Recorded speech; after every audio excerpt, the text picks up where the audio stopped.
All right, so you're gonna thirst trap.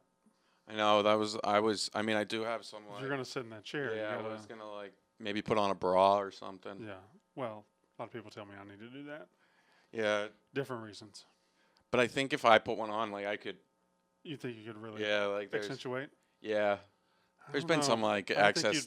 No. I think you'd be an ugly broad. Oh, for sure. I'm not saying I would be. I'm just saying I could, make some cleavage with the right bra. What do you think? I'm really happy that you guys are proud of this. Katie, I think you'd be a handsome dude. We should have put. Katie should definitely be in the middle. Yeah. It should be guy, girl, guy. It shouldn't be guy, girl. The only thing is, it would take so much to change, the behind the scenes producer stuff. Well, you're the behind the scenes producer. I know, but it would just be too much. All right, y'all ready? We're all in the shot, though. It's an important part. Y'all ready? Yeah. Let's go. Hi, welcome to Unnecessary Roughness Barstool's College Football Podcast, brought to you by the delicious, the lovely, the incredible, the cold, the real juice, the real vodka of High Noon Hard Seltzer. I'm holding the pineapple. What were you holding there, Jack? Black cherry. Black cherry. Here's a box of lime.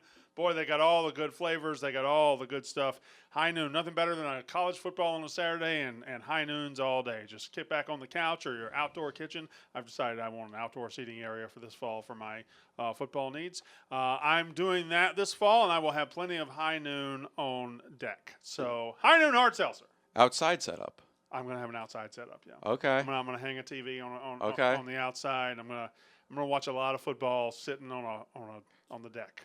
The other night, you texted me a picture of one of your lists. It appeared you were outside writing that list. Correct. Yeah. I prefer being outside to inside. Now up here it's harder. I'm not gonna lie to you. I am planning my escape to Mississippi very soon. One day you guys are gonna look up. You know, I'm Good Will Hunting, where you're both 9. In Good Will Hunting, so Ben Affleck's character wants Matt Damon's character to just disappear. It says one day when I get to your house and pick you up, I just want you not to be there. And that's what happens. He just ghosts him. I'm just not going to show up one day, and I'm going to be back in Mississippi. I'm going to have me an outdoor setup, and I'm going to have me TVs, and it's going to be great. Do you know that I live 15 miles from the stadium? But on just very perfect fall days, if I'm watching outside and there's a game in the stadium, I can hear the top end of the roar. Really? Yeah, it's awesome. You would hear the roar. Mm-hmm. I thought you would. Would you go to every game or no? I'm 41 years old. I haven't gone to every game for 41 years. Okay. Many games when I was poor, I didn't go to. Okay. So, yeah. All right, we got college football. If you haven't figured it out yet, Casey, today we had to record a day late because yesterday I didn't come into work because of COVID issues in my house. I was still tired. So I dropped the ball yesterday. We decided to move it to today. Well, Casey had some content she couldn't get out of. She's got something coming. So she is sitting out today. It's me, Jack, and Katie. It's the 3 amigos doing the thing with college football. Casey will be back next week. There's no reason to worry. She just has something going on today. So we will drive the ship today, and Katie's already dropped the ball as the screen has gone blank and her computer is failing me. But it is list week. List week. And we got 2 shows maybe before Hate Month starts. We've decided on May? Yes, I believe we're going for May. I don't know if maybe we'll do Hate Week the first week of May, and if it bleeds over, we'll just keep it going. Okay, so we'll plan for a week, but then if we're an hour in, if we're knee deep in the hate, we'll just keep the hate flowing. I like that because I was a little surprised. You sent me a list where it seemed you said we put out that tweet, most hated fan bases for the research. And I was saying, are we getting ahead of the hate? I didn't want to throw off your flow. I said the same thing. He was like, let me host a show. And I was like, yeah, that's why I saw it and was going to respond. But then I was just like, no, you know what? I mean, there is crossover. There's Hate Week, but there's also List Week. Some lists will involve hate. Well, we were trying to go for the positive list this week. Who are we? Didn't we tweet that? Who was also on the podcast? Who is we? Who's we? We've talked about this on the podcast. Last week. Yeah. Listen, if we're going to talk college football, hate is going to come through. Okay. Yes, but I can't keep all the hate out. No, okay. Oh, no, you're right. You want me to bottle up all the hate and just save it for one week? No, a month. Especially after the week we've had. I feel like it needs to be done. Katie, I've been in my house for 2 weeks. Yeah, he has a lot of hate. Your house, not Mississippi? This one here. I got hate flowing through me. I got hate coming out of places that I didn't even know I had. I assume. Hate everywhere. I would assume someone who likes being outside, being inside for 2 straight weeks. It was miserable. It is nice getting outside, though. It's the weather's finally allowing you to It get is outside a nice. little bit. So we're going to have all kind of lists on the show this week. I have got, let me see what I've got here. You have great handwriting, by the way. Can I tell you that there are two things that people are surprised by me? A, they're surprised how good I smell constantly. But B, people are surprised how well I write. I have beautiful handwriting. No, yeah, it just Also, Nick Terrini, my cohort who sits Uh-huh. beside me, yeah. gave me, he knows I like skinny pens. Okay. But not cheap pens. I like expensive, skinny pens. And this is a .38. What's a regular pen? 0.7. And what's the .38 mean? It's just a very sharp, it's a very narrow tip. Okay. It's very, and it writes almost like a pencil. But it's a pen. But it's a pen. Look at it. It is a pen. And is that not fantastic? And this notebook here, this is my SEC country yeah, notebook. yeah. I mean, obviously. When we went under on May 23rd, 2018, Uh-huh. I stole 30 of them. I remember the day you guys went under Yeah, I do too. because there were so many people that I followed on Twitter that were. I would imagine in your capacity, were you already here doing this? Yeah. So you. I mean, SEC country was. I followed every blog because it was. Yeah, it was important, and Yeah. I was. So we got laid off, and then I sold all the book. I got some shirts if you want them. Nice. No, yeah, I would love a shirt. I always loved those blogs, every single one of them. And there was a bunch of guys who. And then was Big 12 Diehards a part of that too? Diehards. Well, yeah, it was the Land of 10, which was the Big 10 coverage. Land of 10. And then there was our we called Diehards just the rest of it. Okay, that's what Diehards it of was. College football. Yeah. Because Sheehan. Shahan Jayaraj. Yeah, he's Yeah. great. I still follow him. He works for Walter Football now, I think. Yeah, well, no, he works for Texas football. Somebody Texas football. Dave something. Dave Campbell Football. Yeah, Yes. he works. He's fantastic. Yeah, Yeah, a lot of he's- guys. he's awesome, yeah. I was over the Florida and Tennessee coverage. I was the editor, and I was I was over all of our podcast. Okay. Awesome. Yeah, so I had podcast experience. No, yeah. So if you're looking to hire somebody to run a college football podcast for Barstool, I'd be the guy. Well, you are. Super. Good foresight by somebody. No, Katie, yeah. how's your life going? It's doing fine, same as usual. Just here. I'm sorry. There's nothing really great. She's to not the report. best in the business for nothing, folks. She brings it every single week. Aw, Exciting stuff. you're so kind. Jack, how are you? How are you liking sitting in the big chair? It's different. The lights are shining, Mm-hmm. but you know it's different. Last time I had lights like these on me, it didn't really go well. Yeah. Well, that lasted for a week too. Yeah. So- yeah. No. Yeah. So I would imagine Casey will be back next week. No. I'll be back Yeah. over No. there. I think she will be. I gotta be. But listen, I know people, and I kind of have some stroke on this podcast. If you want to sit out here permanently and move Katie over there, that's No. We I wouldn't honestly move forward. We keep the female talent on camera here. yes, that's what we do. That's what we do. We keep the We want people on. we There keep was one. the titties on camera. That's There why was I'm one here. time Katie was off the camera, and all the YouTube comments were, "Where's Katie's stats?" Really. Yeah. So we're keeping her on Okay, camera, all right. This is- unless she doesn't want to. by the way, this one with me and you in this chair, far and away the lowest YouTube views we will ever get. Yeah, probably. Far and away. This will be the anti Casey's DMs. Maybe we'll put Katie on the thumbnail.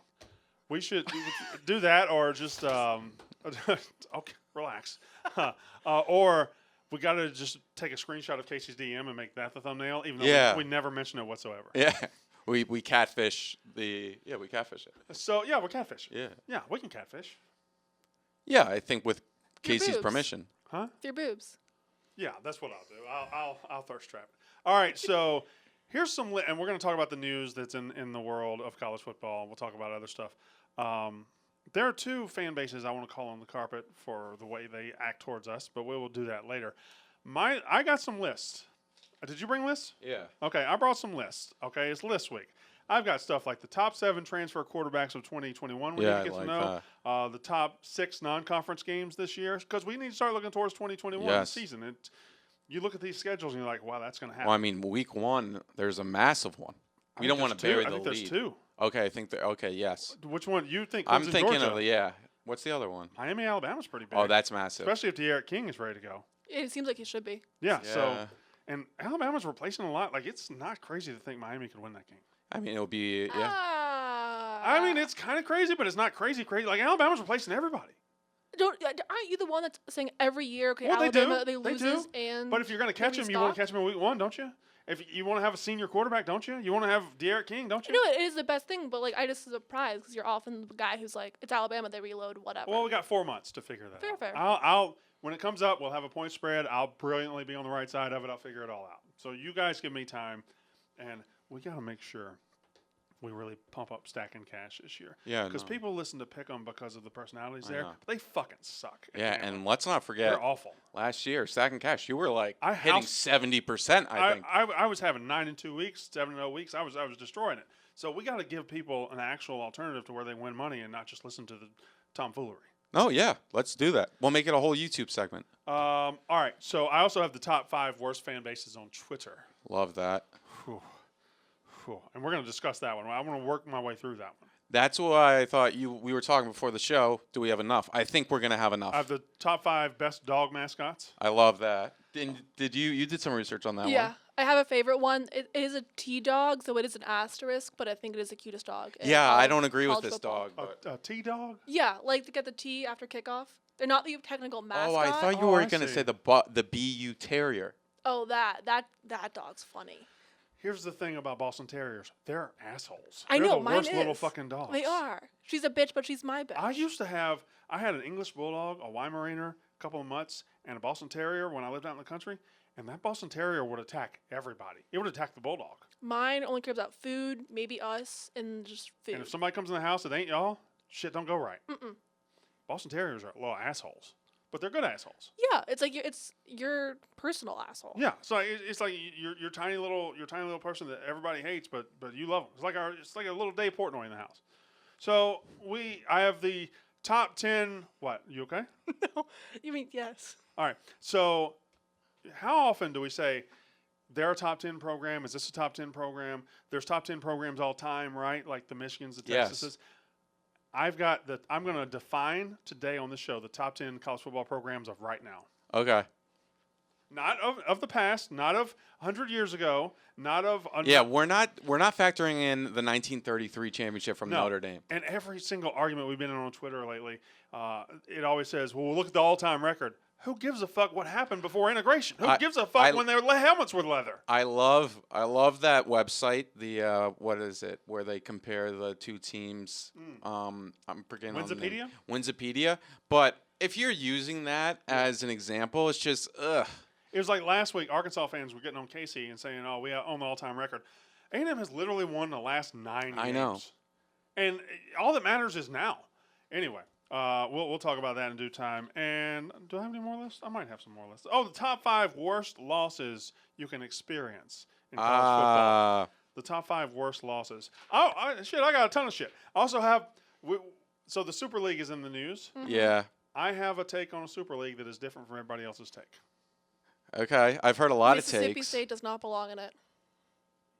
I will jump slap kick you in the fucking gums. Okay? Bring it, I will bitch. fucking listen. I don't care if you're a girl. You're 6'2". All right. One You're 6'2" at least. and change. If One some and of these change. little dudes can walk around here being 6 feet, you're 6'2". That's fair. I mean, a 5'11" guy does not exist. No, if PFT can be 5'10" or 5'11", what he says, you're 6'9". Yeah, fair. Anything else? What? Okay, so the news. Not really. Not really much. Not No. really much. Although, Jack, you can speak to this because I know you've dove into it. I dove into it a little bit. I don't know, Katie. You probably can too. But Saturday kind of gave me a little fever. All the spring games, yeah. The Ohio State spring game, Mississippi State was playing their spring game. It just Seeing football played on the fields that we see every and not, Saturday. And no disrespect to FCS, but like seeing FBS football. Oh no, yeah. Seeing the big stadiums, the big programs, seeing Ohio State highlights, seeing all that. You know grasses too. Like I know that. Like you could just show me the grass, the field. I don't need to see the stadium. I know what that grass And is. you already started seeing fans getting out of their hibernation. Yeah. Remember, like Big F for Ohio State just watched the spring game and said best receiving core in the nation. Yeah. Which is probably true. They will be really, really, yeah, really because good. they have Garrett Wilson and Chris Olave came back. Chris They have the Olave. freshman from last year. And then Marvin they have- Harrison's son. Yeah. And then there was another guy. I thought it was the worst take I saw all week. Barrett Selly, the big old goofy-headed dude for somehow landed at CBS Sports despite not knowing anything about college football. So he says, I don't remember what exactly the take was, but it was something like boy, watching this spring, everybody's discounting LSU, but I'm telling you it's going to be Alabama and LSU, and he's doing that based on the spring game. What? That's the dumbest thing I've ever heard. Yeah, pull that up. I want to read that exact tweet. LSU? He was like, everybody's talking like it's Alabama and nobody else in the SEC, but watching this spring game, LSU is going to be it or something. And I'm like, you don't know what the fuck you're talking about. That is unbelievable. You can't watch a spring game. Latest. Go to latest. You can't watch a spring game and decide. Okay, I don't. here's what he said. I don't want to jump to any premature spring game conclusions. Can I just stop right there? As he immediately jumps to premature spring game conclusions. But I'm going to jump to a premature spring game conclusion. Prior to Saturday, I was dead set on LSU being down this year. Not anymore. The Tigers are Alabama's biggest threat in the West. Somebody pays that guy to write about football. That's the dumbest fuck. You watched a spring game with no defense being played and just playing. You can't hit the quarterback. You can't hit the quarterback. A lot of these teams, it made sense, but a lot of these teams I saw they were wearing the extra protection on their helmet, like the rugby thing on top of the helmet, had that, which is smart for just like making sure they don't get injured. But I mean, that's not real football. No, it's not. Spring game's not football. Spring game is to get everybody in the stadium, to wake everybody up, to show you the playmakers and everything. You're not going to see anything for real. But it was good to see. It did get my blood pumping. Like, you're playing your own team. You're playing your own teammates. Like, you're going to look good. It just doesn't. I mean, there's the age-old, like, oh, he's a practice player. That's yes. This is the practice player, game. I think LSU is going to be pretty bad. But we have a whole summer to figure that out. We have a whole summer to come up with stuff. What are you looking for feverishly over there, There is Katie? someone, the same article. Obviously, it's from a Clemson, but they compare the Clemson spring game, the UGA spring game. So rubbing, That's insane. Rubbing the Rock, which I guess that is their Twitter account. Okay, let me tell you something, Rubbing the Rock. I know that you are referring to Clemson's Howard Rock, but it sounds like you're referring to masturbating when you say that you're rubbing the rock. Anyway, masturbator, you say UGA versus Clemson, pretender versus contender, Georgia spring game shows Tigers are further ahead. Just the dumbest thing. Can you imagine? It's one thing to watch your team and come up with your conclusions that you want to come up with anyway. But if you're watching the spring game of an opponent and saying, well, they're not going to be any good, you are just deluding yourself for the sake of deluding yourself. What? Could you go back to I what would it like said? to read that as yeah. well. I would like to read. Okay, let me just read this. So this is from a Clemson fan blog, I guess. G-Day made it obvious that Clemson football will be better everywhere else. As confident as both teams feel with their quarterbacks and defensive line talent and depth, as much as both teams will struggle up front on offense and the back end of their defenses, Clemson football will have the upper hand everywhere else. Did he just name every position on the field? Yeah, that's what. The Tigers are deeper and more talented at receiver, tight end, running Not back, offensive line. linebacker, and special teams. They also have a better coaching staff. I will agree there. Georgia will be without their best receiver, George Pickens. Receivers, I heard from Clemson fans that one, their offensive line could be an issue coming this fall, and then also it appears that if DJ goes down, there's nothing behind him. There's nothing, because the guy that was supposed to be the backup, who was kind of a 4-year senior, but he was kind of like Chase Bryce. If you needed a win, he may be able to help. Well, luckily for Clemson, DJ Uiagalelei is like a tank. He's 6'12", 300 pounds of solid brick. So I ain't watched a lot of the Clemson game, but I did watch the YouTube vlog of one of the Clemson players' girlfriends at the spring game. I noticed you've been in the Clemson TikTok world and Snapchat world a lot. The YouTube, excuse me. And I'm really interested to see what happens with Trevor's now wife, Marissa. How she'll adapt to being in the Jacksonville Jaguars wife and girlfriend's world. She's been the big dog in the Clemson. Yeah. world. She runs that crew. The idea that my college football producer is basically watching Real Housewives of Clemson every week, and that's how he's doing research for this show. No, it's nothing. There's nothing wrong with it. No, they don't. They think their offensive line is going to be great, but I did the other women research. or No, I was just saying that I assume Are there other Real Housewives groups? There's one trying. I saw this crew of girls for the Ohio State on TikTok this morning who looks like they're trying to start the whole thing. Guys, huh? They're going Oh my to. God. This is gonna happen at other schools. I think we should start producing a series, the Real Housewives of the SEC or something. Oh, I love that. You could be the host, Yes, I could be the like Chris Harrison. Like you bring everyone together. yeah, and non-racist recap. Chris Harrison. Yes, yeah, non. yeah. Oh well, he's. What's Is he still racist? Yeah, he's canceled. Who's the guy now? What's his name? He used to play football. Not used- Strahan. It's He used to be a contestant too. Yeah, no, it's fuck. What's It's his the name? guy. Not fuck. He used to do college football Acho? too. No. Yeah, Acho. Yeah, Emmanuel Acho. yeah. Credit to Emmanuel Acho. I hope you have a great time being the new host of The Bachelor. But you can be the Emmanuel Acho of the Real Housewives of SEC. Yeah, we're very similar people. Yeah. All right. So Same hair. The news here. Villanova behind the back Did TD you see scramble this? play. I did. Is that the play where the quarterback just flipped it? Yep. That there's a certain group of fans in this country that when they saw it, they're like, "Oh God, that felt like something would happen to us." Yes. And as a Mississippi State fan, I'm like, "Oh God," a shiver went down my spine. I'm like, "That would happen to us." So he's at like the 10-yard line. He just flips it. He's falling down. He flips it behind his back, and the guy catches it. Yeah. That would be that would that guy. If that happens in like week 3, that guy is leading the Heisman race for a week. Yeah, I think he's pretty probably. good too. The Certainly guy not that if did he it. plays for Villanova, but I'm like if that guy played for Northwestern, or if he played for Illinois, or if he played for Yeah, I'm maybe a trying to bigger think. school, Michigan State. They play Penn State. I If think. Khalil Tate, who by the way, who knows what he's doing these days, if he did that in week 3 of his like Yes, that's a before, good- that's well, good. like when he was He on the is cover of somebody that Sports would've done it, Illustrated, too. yeah, and he would have done it, then it would have been would have definitely. You know who I could see doing the opposite and getting picked off? Jarrett Garantano. I'm wearing him today, but it Oh, felt you like a could- Lorenzen play. Yeah. Jarrett Lorenzen play. I'm wearing the hefty lefty today. Shout out, RIP. Shout out RIP, yeah. Do you know who? No. He played quarterback for Kentucky back in 99, 2000, 2001. Well, a little bit later than See, that. I see that shirt and I thought Colts. Kentucky had a run of, they went from Tim Couch to Dusty Bonner to Jared Lorenzen. They had interesting quarterback. Andre Woodson in the 2000s. They had a run of great Now quarterbacks. they just have running backs. Now they have, I feel like now they just have, like they went from Randall Cobb and then they had Lynn Bowden, who was very good. And they have had running backs the last couple of years. Yeah. Gary Wilson. They had several last year. They certainly gotten out of the quarterback business. I know that. All right, so You know who stinks was their quarterback now, who I thought was going to be good? Is that Auburn transfer? Gatewood. Yeah, Gatewood. I don't know why. Maybe it was just Is his he going to name. be their or what. starter? I assume he's going to be their starter. I this think year. so, He's yeah. gonna have to be. Well, they had a freshman, a white kid that they put in. He didn't do very well either, so I don't know who they will go to. Yeah. I would assume Gatewood though, because I think he's probably He better has than talent, he showed. yeah. Plus, they had. Did they change from Eddie Grand? Because he was awful. Their I'm not offensive coordinator.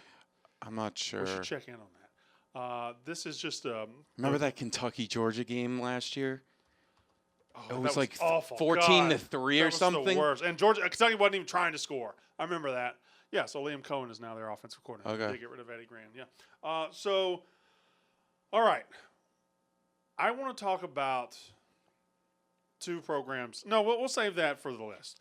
I want to talk about the Super League, right? So the Super League takes over soccer and for 48 hours. 48 hours, yeah. And now it's gone. It's a thing of the past. It was a nice wispy thing. It's just it was like at the end of Forrest Gump. It's the little feather that just flies up and just goes away, and then the Super League is gone forever. But it did capture the imaginations of pretty much fans of every other sport who came up with their own Super League for their sport. Now this happened a lot in college football as the lazy among us decided to just do a Super League. Not me. I have the Super OK League coming out, but. So the Super League proposed by Andy Staples. He has, let's see, that's 15 teams. Only 15? All right. Well, no, There was wait. only 12, or I think there was only 12 in the Super I thought League. there were 20. No, they were going to eventually get to 20. They were starting with My 12. Super OK League has 25. I like Oh my this. gosh. Yeah. Well, what's a Super OK League? Yeah. That's fair. So Andy Staples, We should do it that doesn't say how many we can guess in the Super OK League.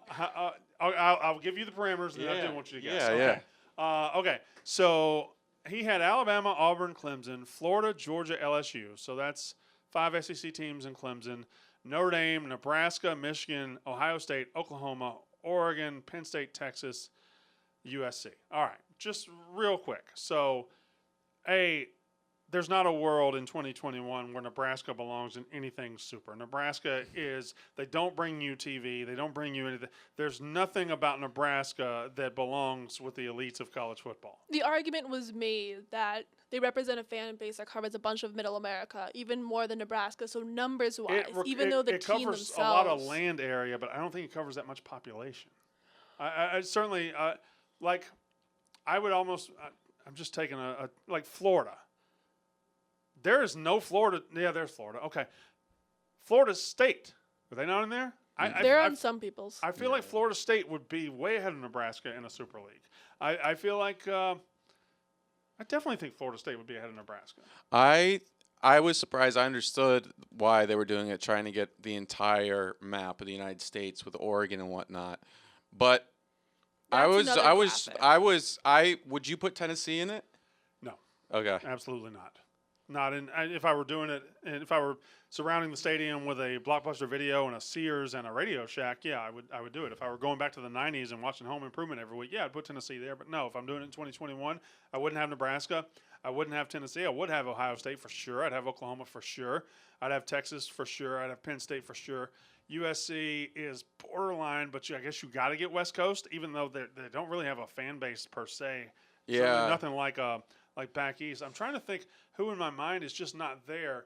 I think Wisconsin would make it. Really? Yeah, kind of. I mean, aren't you getting just as much of middle America with Wisconsin as you are with Nebraska? If we're having any Nebraska fans right now watching, yeah.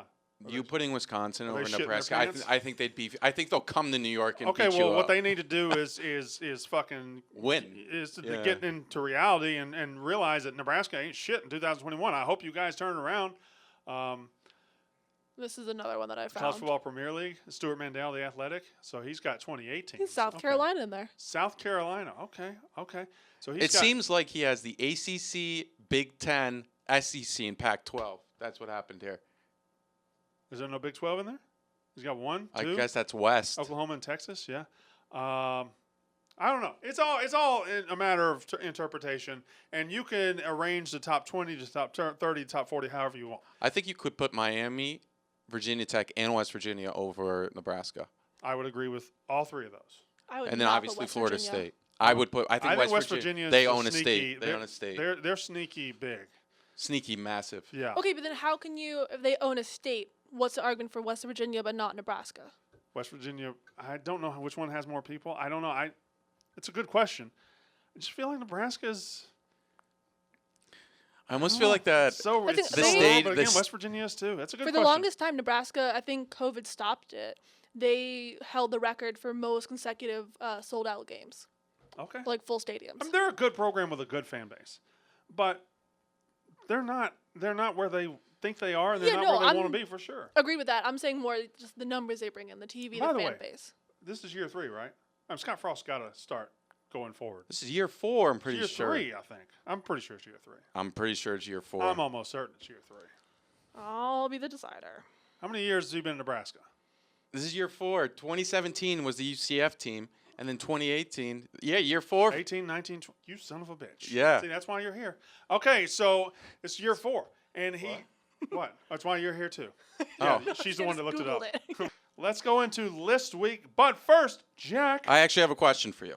Me? Yes. Go ahead. All right. I know you're from Mississippi, but Yes. have you skied? Water skied? No. I mean on the snow. No, you can't water ski on snow. That is true. But have you ever I've never skied snow on skied. snow? I've never snow skied at all. Snowboarded?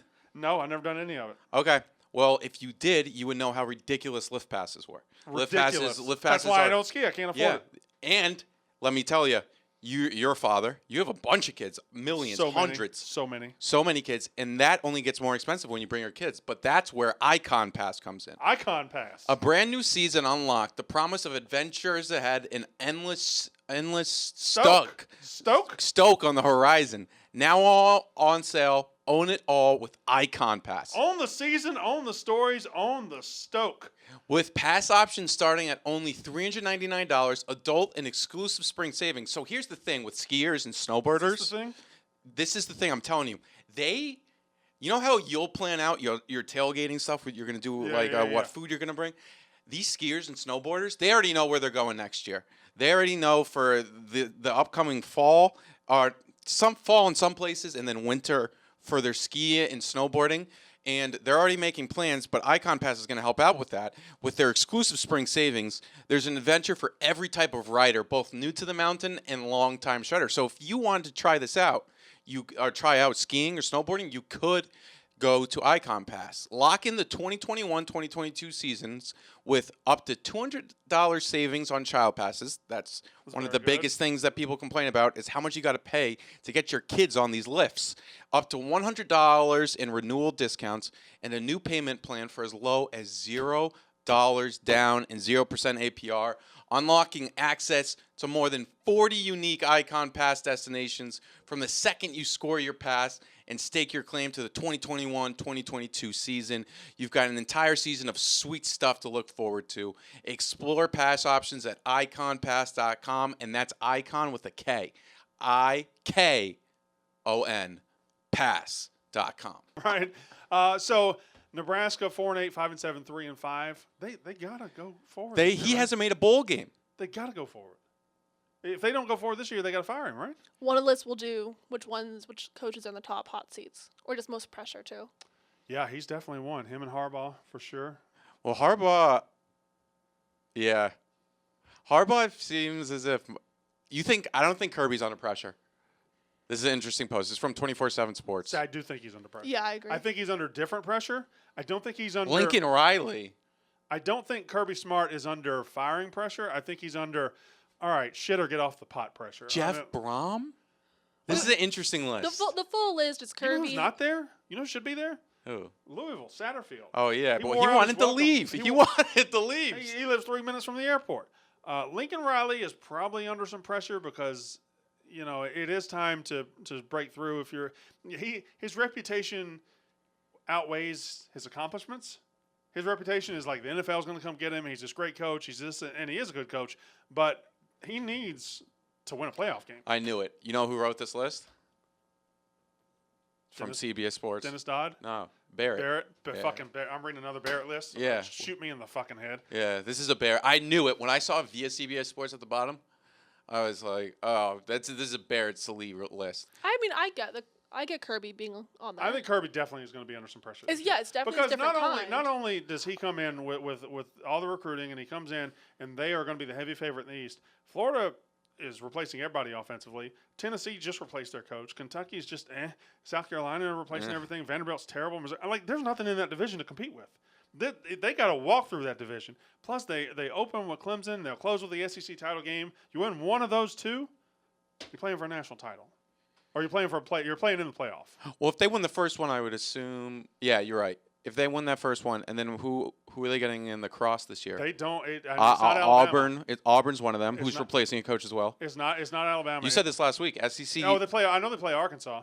SEC's wide open.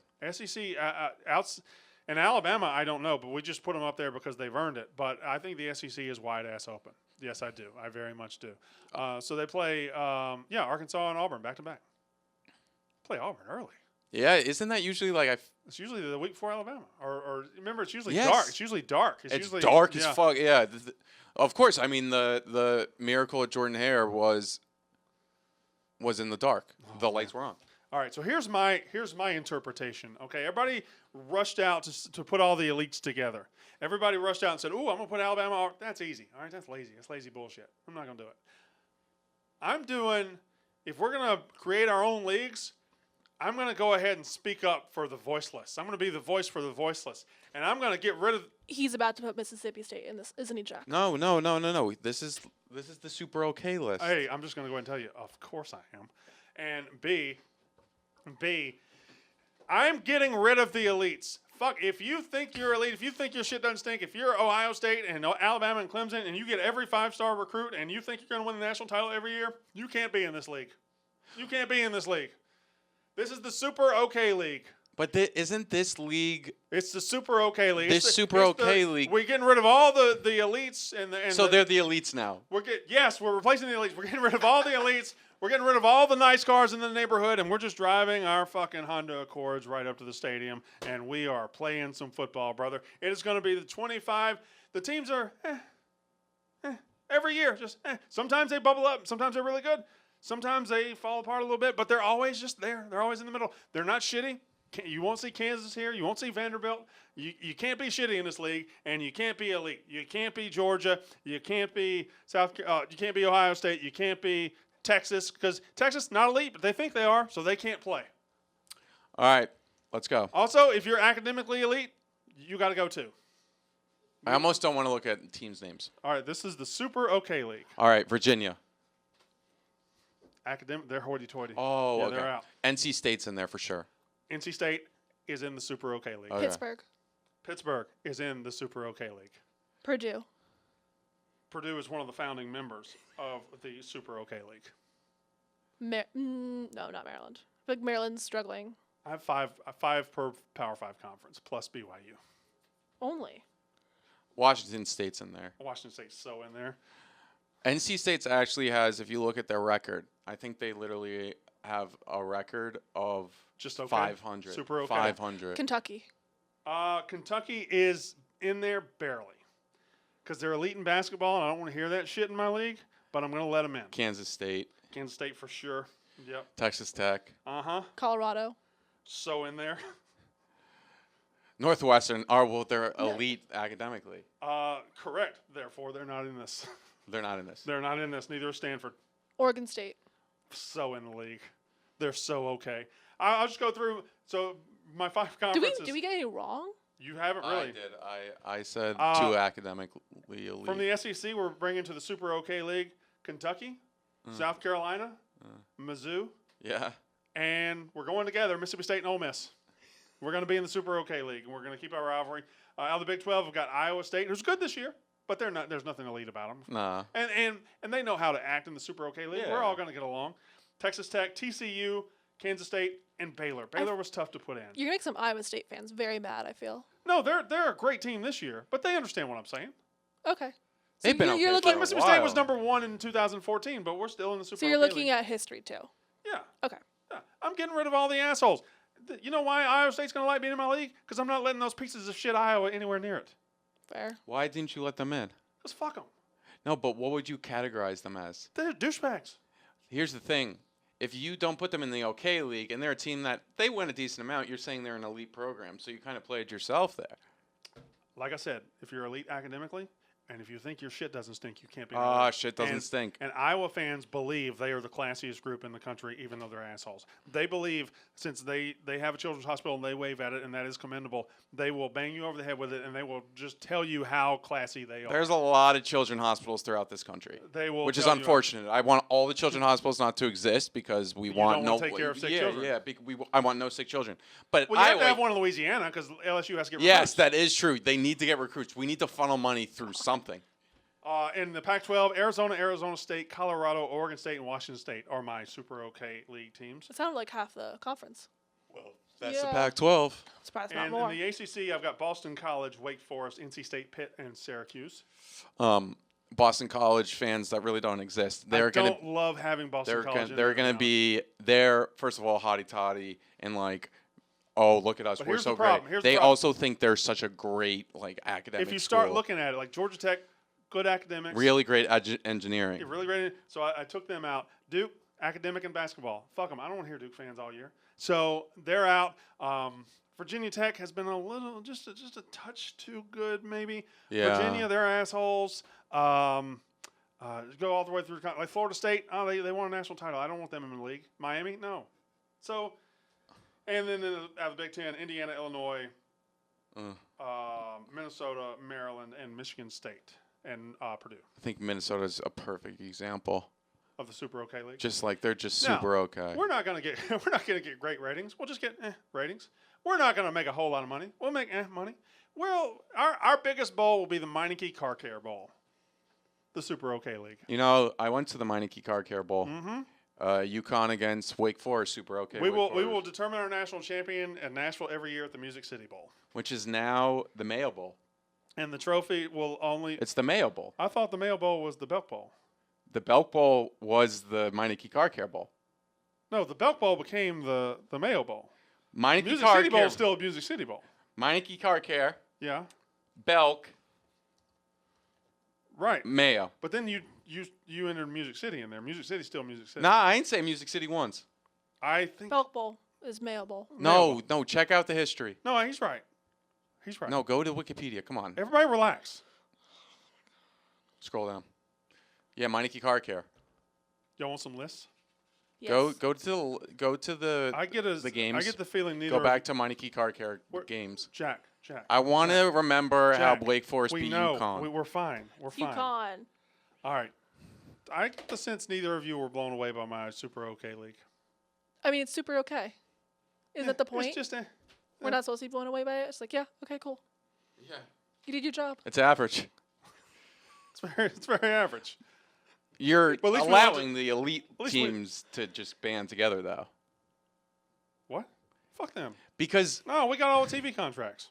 no, we only have the OK TV contract. We're Yeah, going to be on you Access got- TV. We're playing at 2:00 on. Lifetime. The ACC Network Plus, SEC Network Plus. Yeah, Lifetime. We're going to be on Lifetime.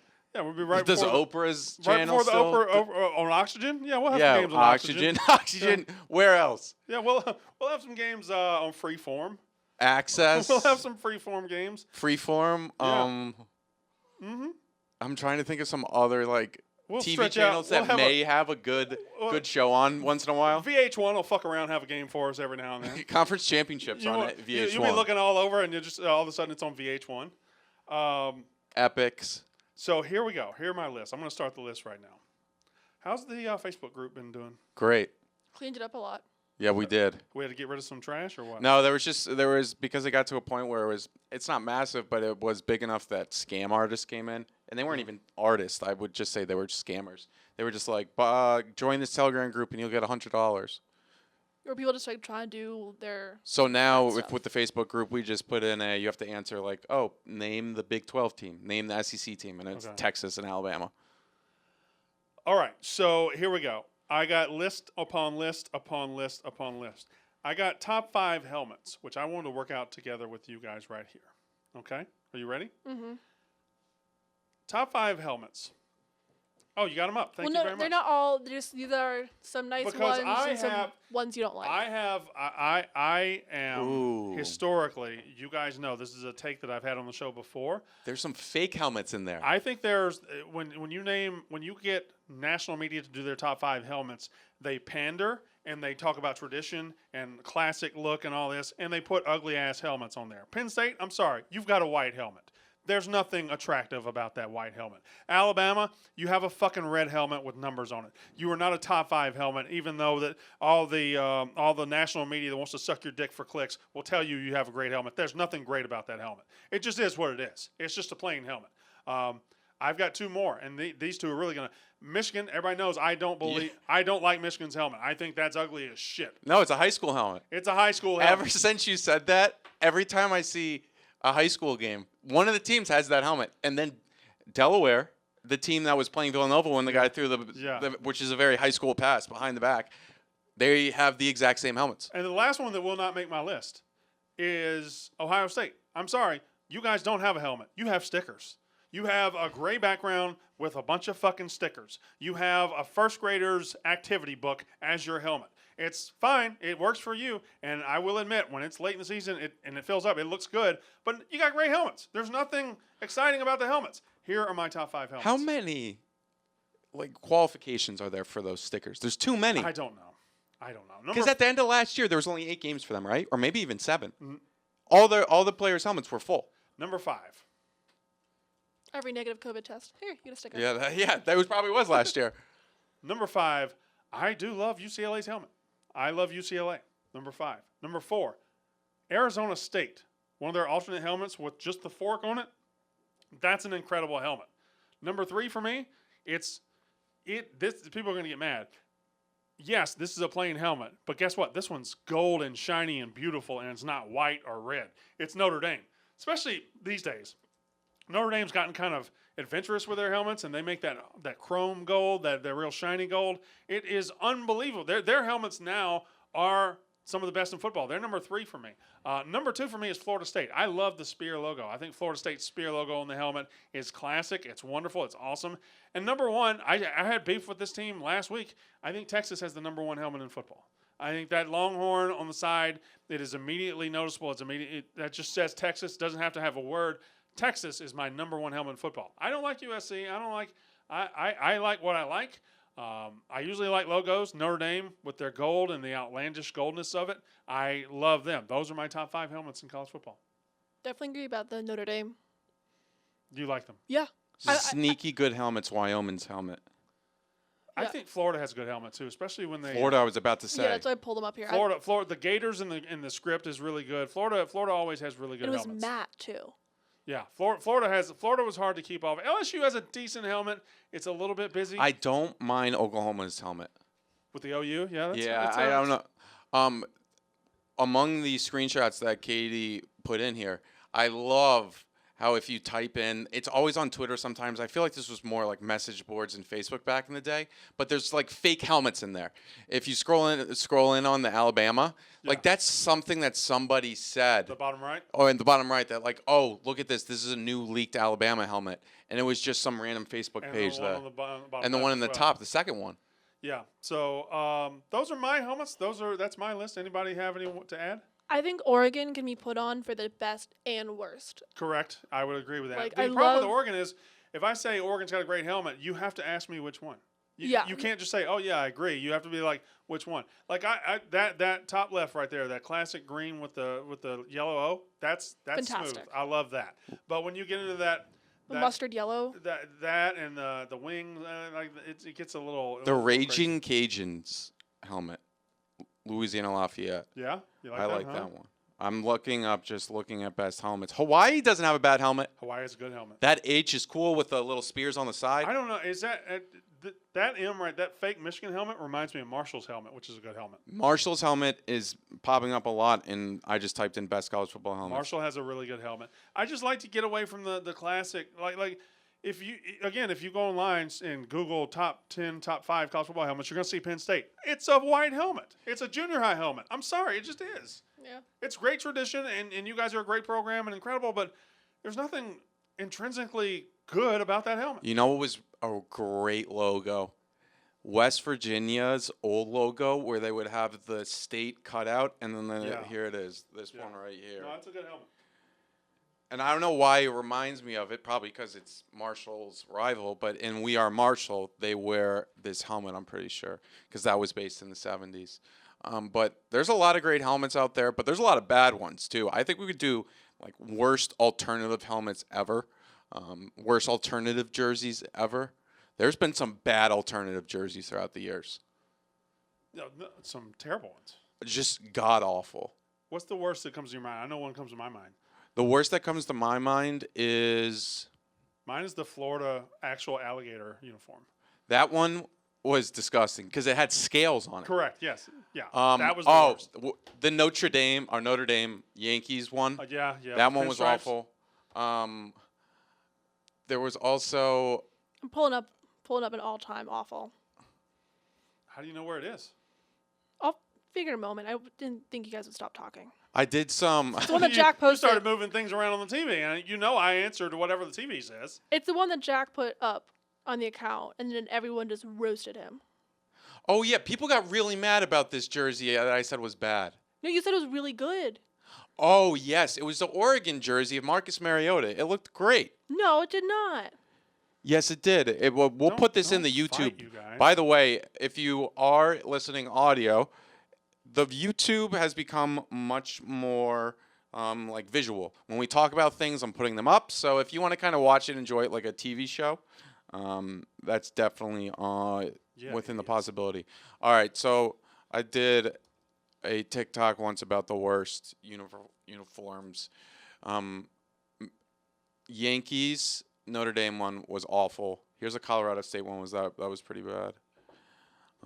Notre Dame played Army ones, and they wore like really weird green. What about when Maryland had the whole state flag motif on their? You know what? People actually like that. Really? Yes. Yeah, I guess. I don't know.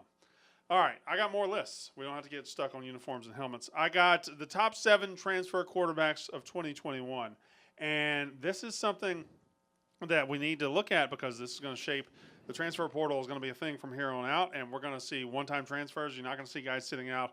And transfer quarterbacks have kind of, I don't say they've ruled college football recently, but they kind of ruled it. Like Joe Burrow won the Heisman. Justin Fields played for a national title last year. Both transfer quarterbacks. I mean, Baker Mayfield. Baker and Kyler. Yeah, Baker and Kyler. This year, I certainly think JT Daniels is going to be a leading Heisman contender at Georgia. I didn't include him because I would count him as a transfer last year since he played last year. So these are guys that transferred this year and are in new schools, and we need to get our mind right and get acquainted with them to know where they're going. Okay, I won't say before. Number 7. These are 2 teams that play this year. Jack Cohn going from Wisconsin to Notre Dame. Jack Cohn and Notre Dame might be the most boring thing I've ever heard in my life. That might be the most milquetoast, white bread. Oh, that's just like a yawn of a sentence. Jack Cohn to Notre Dame. He's a guy that played at Wisconsin. He was and Notre Dame. Pride of Long Island. Notre Dame has long had a history of quarterbacks. Ian Book had a couple of pretty good years, and now looks like they might be going with Jack Cohn. Better lacrosse player than football player. Really, I wouldn't tell anybody. Yeah, people said he could have been the best lacrosse player ever if he stuck with lacrosse. Jack Cohn is Ian Book's not back this year. I just made sure. Yeah. I was just making sure in my mind. He's definitely not, right? So Jack Cohn is. Are we sure? Yeah. Ian Book had a pro day. Yeah. Jack Cohn is possibly going to be Notre Dame starting quarterback when Notre Dame plays Wisconsin this year. That's pretty crazy. Jack Cohn against Graham Mertz. Happened with a BC Notre Dame guy. Phil Jerkovic. Yeah. Jerkovic. He was pretty good. This number 6 is 2 guys because Tennessee decided to go out on the transfer market and get 2 of the exact same player. Did you know that their quarterback that Big T said was like the greatest recruit? Harrison Bailey? No. The guy that was coming in this year, Selter or something? Yeah, he's already arrested. Yeah, he got arrested. He may not play. Salter. Yeah. Usually getting arrested at Tennessee gets you a promotion. I know. But no, he's Jeremy Pruitt calls the police and say, I'd have to deal with this at Florida State or Alabama. We didn't do this. I've never heard of this. Coach, you're on camera. Coach, your player has assaulted. Your player has assaulted people and stolen 3 cars. The 2 Oklahoma dudes. What? 2 Oklahoma dudes this week. Oh yeah, that's fitting for Oklahoma though. Oh, he said it, not me. Yeah. So number 6, top 7 transfer quarterbacks of 2021 is a tie. It's Hendon Hooker from Virginia Tech and Joe Milton from Virginia. Both just up and decided to go to Tennessee. I think that's such a dick move from Tennessee. Like, why take both of the same player? Well, Hendon transferred before I think Pruitt got fired. But he's still there. And then, yeah. So now they go out and go get Joe Milton. And then you had Harrison Bailey, who was like their 5-star from last year. Tennessee's such a mess. They're so stupid. They'll just take anybody to make it seem like they're taking somebody. Number 5, this one surprised me. Tyler, let's all say a different version of his name. Shook. From Oregon. Tyler Shook from Oregon goes from Oregon to Texas Tech. I didn't know. That's another coach who's on the hot seat is I think is Wells. Matt Wells? Matt Wells, yeah. So Tyler Shook at Oregon, I mean, he wasn't great, but he had a decent year. I know. He was solid. I don't. They told him to get lost. It's apparently they said, you know what, we're done. So Joe Moorhead's the offensive coordinator out there, long known as my best friend. I haven't talked to him about it, but I don't want to bother old Joe. But I was surprised when he starts a year at Oregon. They end up they won the Pac-12, right? Yeah. They won the Pac-12. But yeah, they backed into it, but they won the Pac-12 with that quarterback, and now he's going to Texas Tech. It's just something to watch. Charlie Brewer from Baylor to Utah. Charlie Brewer, one of the players that I've watched in recent years, and when Baylor would, like 2 years ago when they were really good, and I would watch Baylor and I'd say, you know what? If they had a quarterback, they'd be damn good. And then they brought in those 2 backups. Yeah, there was one with a great name. Zeno, yeah. Yeah, Zeno comes in. Zeno looked like the greatest quarterback of all time. Like the greatest quarterback ever for 3 throws. 3 throws. And then, so I think that's actually who they're going with this year. So Charlie Brewer from Baylor to Utah. Number 3, Alan Bowman goes from Texas Tech to Michigan. So Alan Bowman will be perhaps Michigan starter. Baylor's quarterback this year is. I haven't seen this name in a non-boomer in forever, but Jerry with a G. Yeah. Bohannon. Jerry Bohannon, yeah. Yeah. He was the guy that came in as the backup. Oh, really? He played in that game as the backup, didn't do anything, he did. and then Zeno came in. I'm going to say I'm a little surprised that this guy is Jerry not Bohannon. white. He's a very talented. I remember him. He's been there a while. I want to say Mississippi State recruited him. Yeah, and because didn't he's a quite get him. redshirt junior, so he's been there for 4 years. He's been there for a while. I want to say Mullen might have recruited him. Like that would make sense. He looks like a Mullen quarterback in terms of I'm remembering how he played. And then let's see, number 2. This is one to watch. Mackenzie Milton from UCF to Florida State. What a story that would be if he comes back. Of course, he had his job taken when he was hurt by the great Dylan Gabriel down there at UCF. Dylan Gabriel is very good. But Mackenzie Milton goes from UCF to Florida State. Will he start this year? Will he complete his comeback and lead Florida State back? They still have Travis Jordan. That's his name, correct? They do, but still Mackenzie. I think Mackenzie Milton had a very good spring game. And number 1. Just because I feel like SMU is where transfer quarterbacks seem to go right now. Yeah. Shane Buechele went there and became great. Tanner Mordecai goes from Oklahoma to SMU. No. Oh wait, yeah, he did. What's wrong with what's wrong with Sorry, there's a lot of drama with the other quarterback from Oklahoma. Chandler Morris? Yeah, because they wouldn't let him go to TCU? TCU. Yeah. But then did you see who took there's something that happened at they let him go for recruiting reasons, if I recall correctly. Somebody went to become a high school coach. Yeah. And well, at least you've got all the details straight. Where's Chandler Morris's father now? I don't know where Chandler Morris's father is. I barely know where Chandler Morris is. Chad Morris.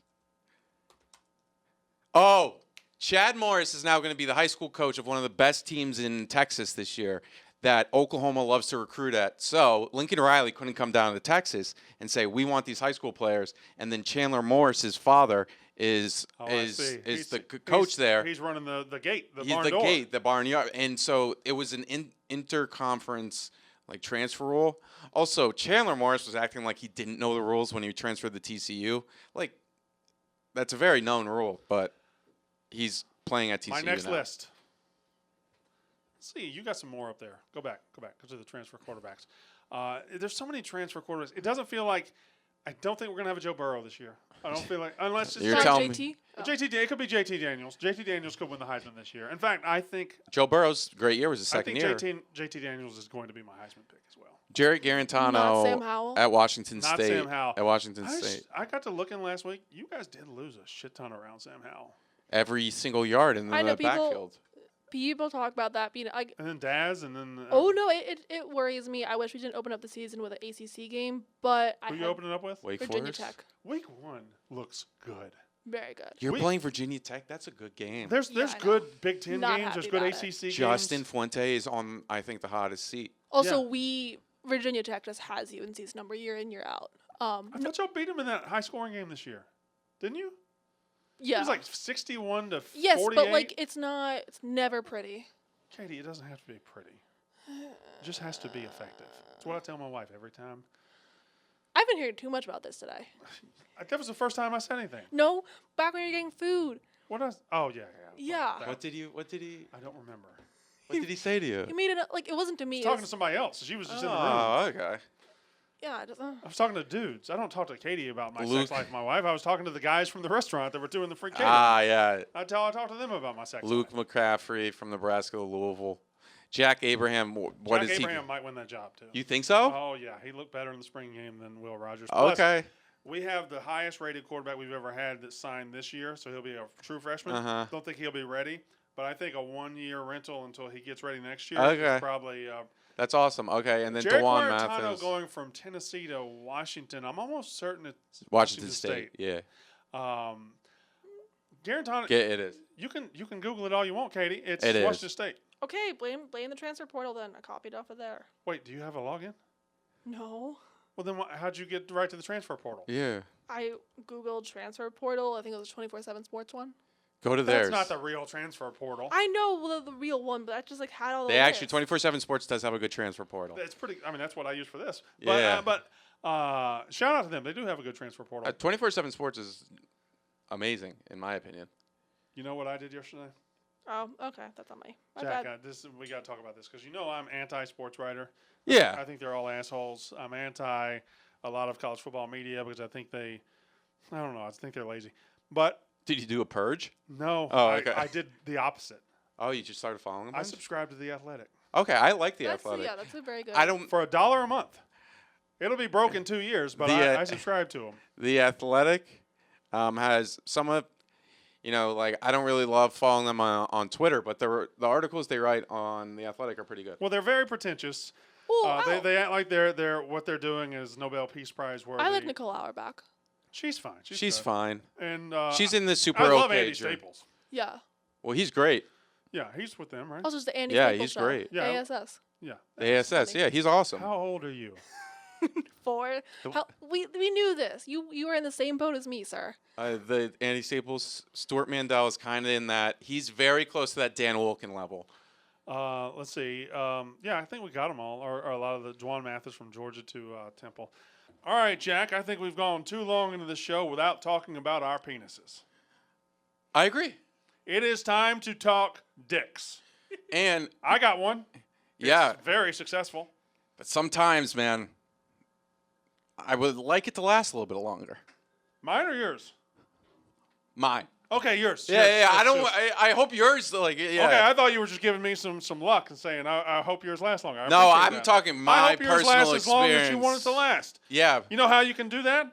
Tell me. Don't think about baseball. Don't be thinking about cold things. Don't be thinking about taking your mind elsewhere. You need Roman swipes. Yes. That's what you need. Roman swipes are a clinically proven way to last longer in bed, both me and Jack. Not together.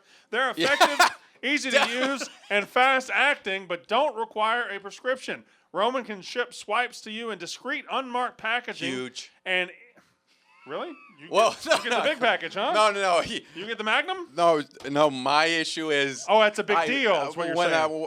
No, the fact that they ship it in discreet packages. Yeah. In where I live, we have a mail room. I thought you got them sent here. And if I could get them sent here, but if I'm waiting in line with my fellow neighbors and they see I'm getting Roman swipes, maybe I may be a little bit embarrassed Who talks about like that. my fellow neighbors? Are you running for office? Roman can ship the swipes to you in discreet, unmarked packaging, and each swipes packet is small enough to hide in your wallet for whenever you need it. They're super easy to use. Just take the swipes out of the packet, swipe it on that old penis, and let it dry. You're good to go.